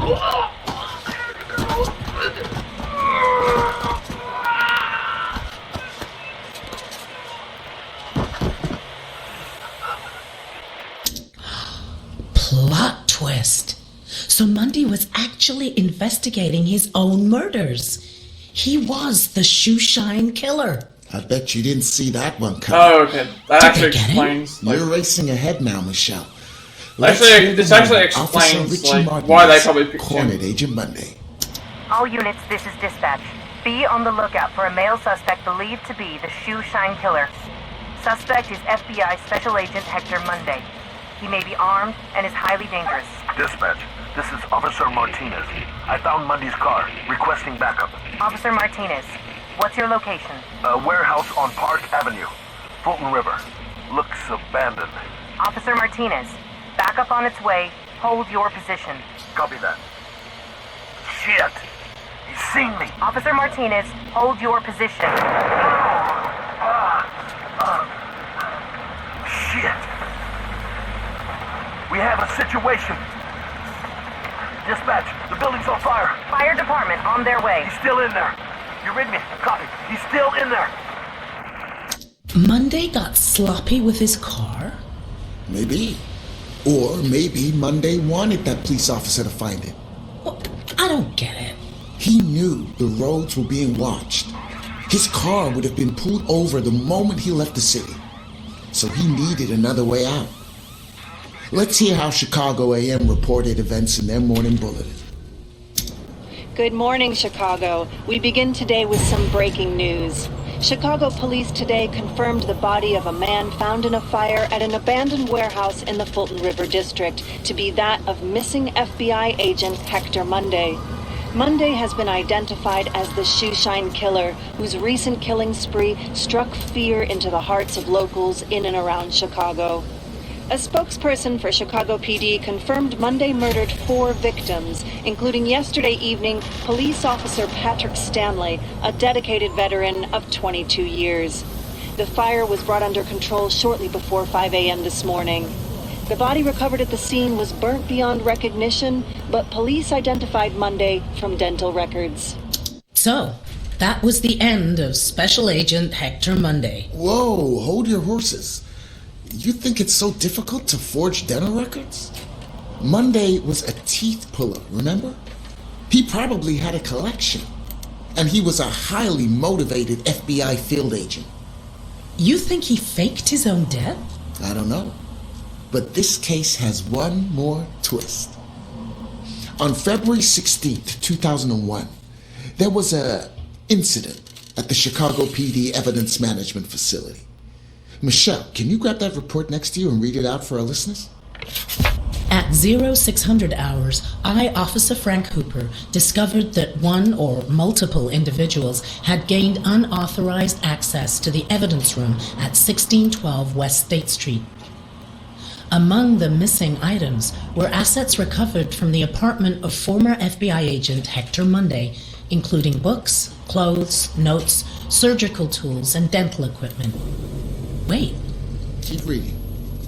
We are currently running with the theory that this was the direct result of souvenir hunters looking for a piece of memorabilia from the case.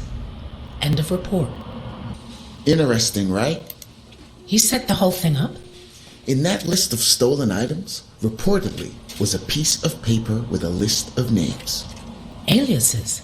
What are you saying? I'm not saying anything, I'm just putting it out there. You think Agent Monday is still at large? Well, if he is, maybe he can call into the show and let us know. Our lines are open. Well, that's all we have time for this podcast.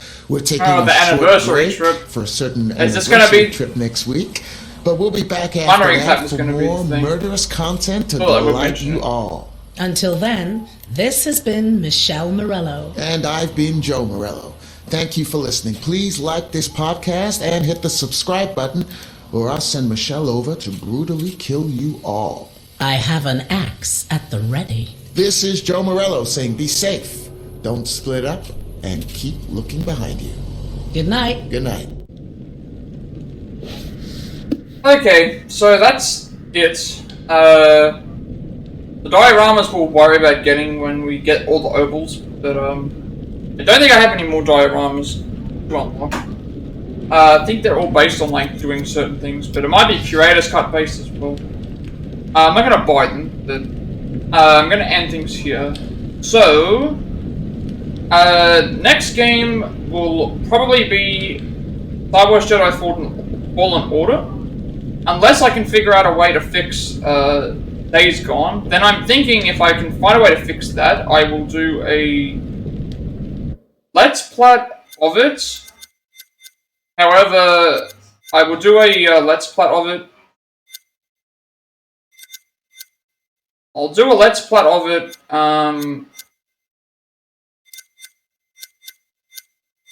I'll do a Let's Plat of it if I can figure out what the problem is. But I will probably restart the game from scratch. I will have some trophies that I've already got. Because I'm not going to do it on a fresh account. Because I want to figure out it, if I can at least do something for it, then I will. So, that is the case. So, it's probably going to be Star Wars Jedi Fallen Order as my next game. I guess I'll end things here. So, with all that said, be sure to like, comment, and subscribe. Every like, comment, subscription, review on this video gets me closer to monetization. Helps make my content for you all, helps my content become more accessible and easy to find. I upload all my past Plat reacts as well as Let's Plays and Let's Plats to the YouTube channel, including Far Cry 6, Sifu, The Quarry, Resident Evil 2 Remake, Octopath Traveler, Lego Star Wars Skywalker Saga, Alpha Vertigo, Crash Score Final Fantasy 7 Reunion, Cuphead, Stray, Marvels and Veggies, as well as this game. I'm also working on Plat Play Pass segments on all of the games that I have the Platinum Trophies for at the moment, and also I'm doing a notes/playthrough stuff for Triangle Strategy to get that eventually done as well. Everything's ready to go, I just need to play the game enough times to be able to get the resources and stuff that I need, which is a grind, but if I get it done, I get it done. It just means that when I have time to work on things, I'll do it. So we'll see how that goes. Also, I upload everything to my YouTube channel because I have a 7-day limitation before my videos are permanently deleted, and I want there to be a place that people can find my past streams for if they wish to view them. Also, you get a notification when I go live if you're watching on YouTube. Follow me on Twitch at 50 followers. I will be doing a Octopath Traveler Galdera speedrun, and we also reach affiliate, which means I get monetized as well. I get a bunch of subscriber emotes and incentives to help you support me in the channel in the future. I also get a 7-day upload thing extra, so that's my videos stay up for 2 weeks instead of the 7 days, so if a week isn't enough for you to be able to watch on Twitch, you can watch that way, or you can watch on Thing however you wish to do, and also get a notification when I go live if you are watching on Twitch. Follow me on Twitter to be notified when I go live, and if you wish to add me on Discord, I will send you an invite to my friend's Discord server, close to 2,000 members.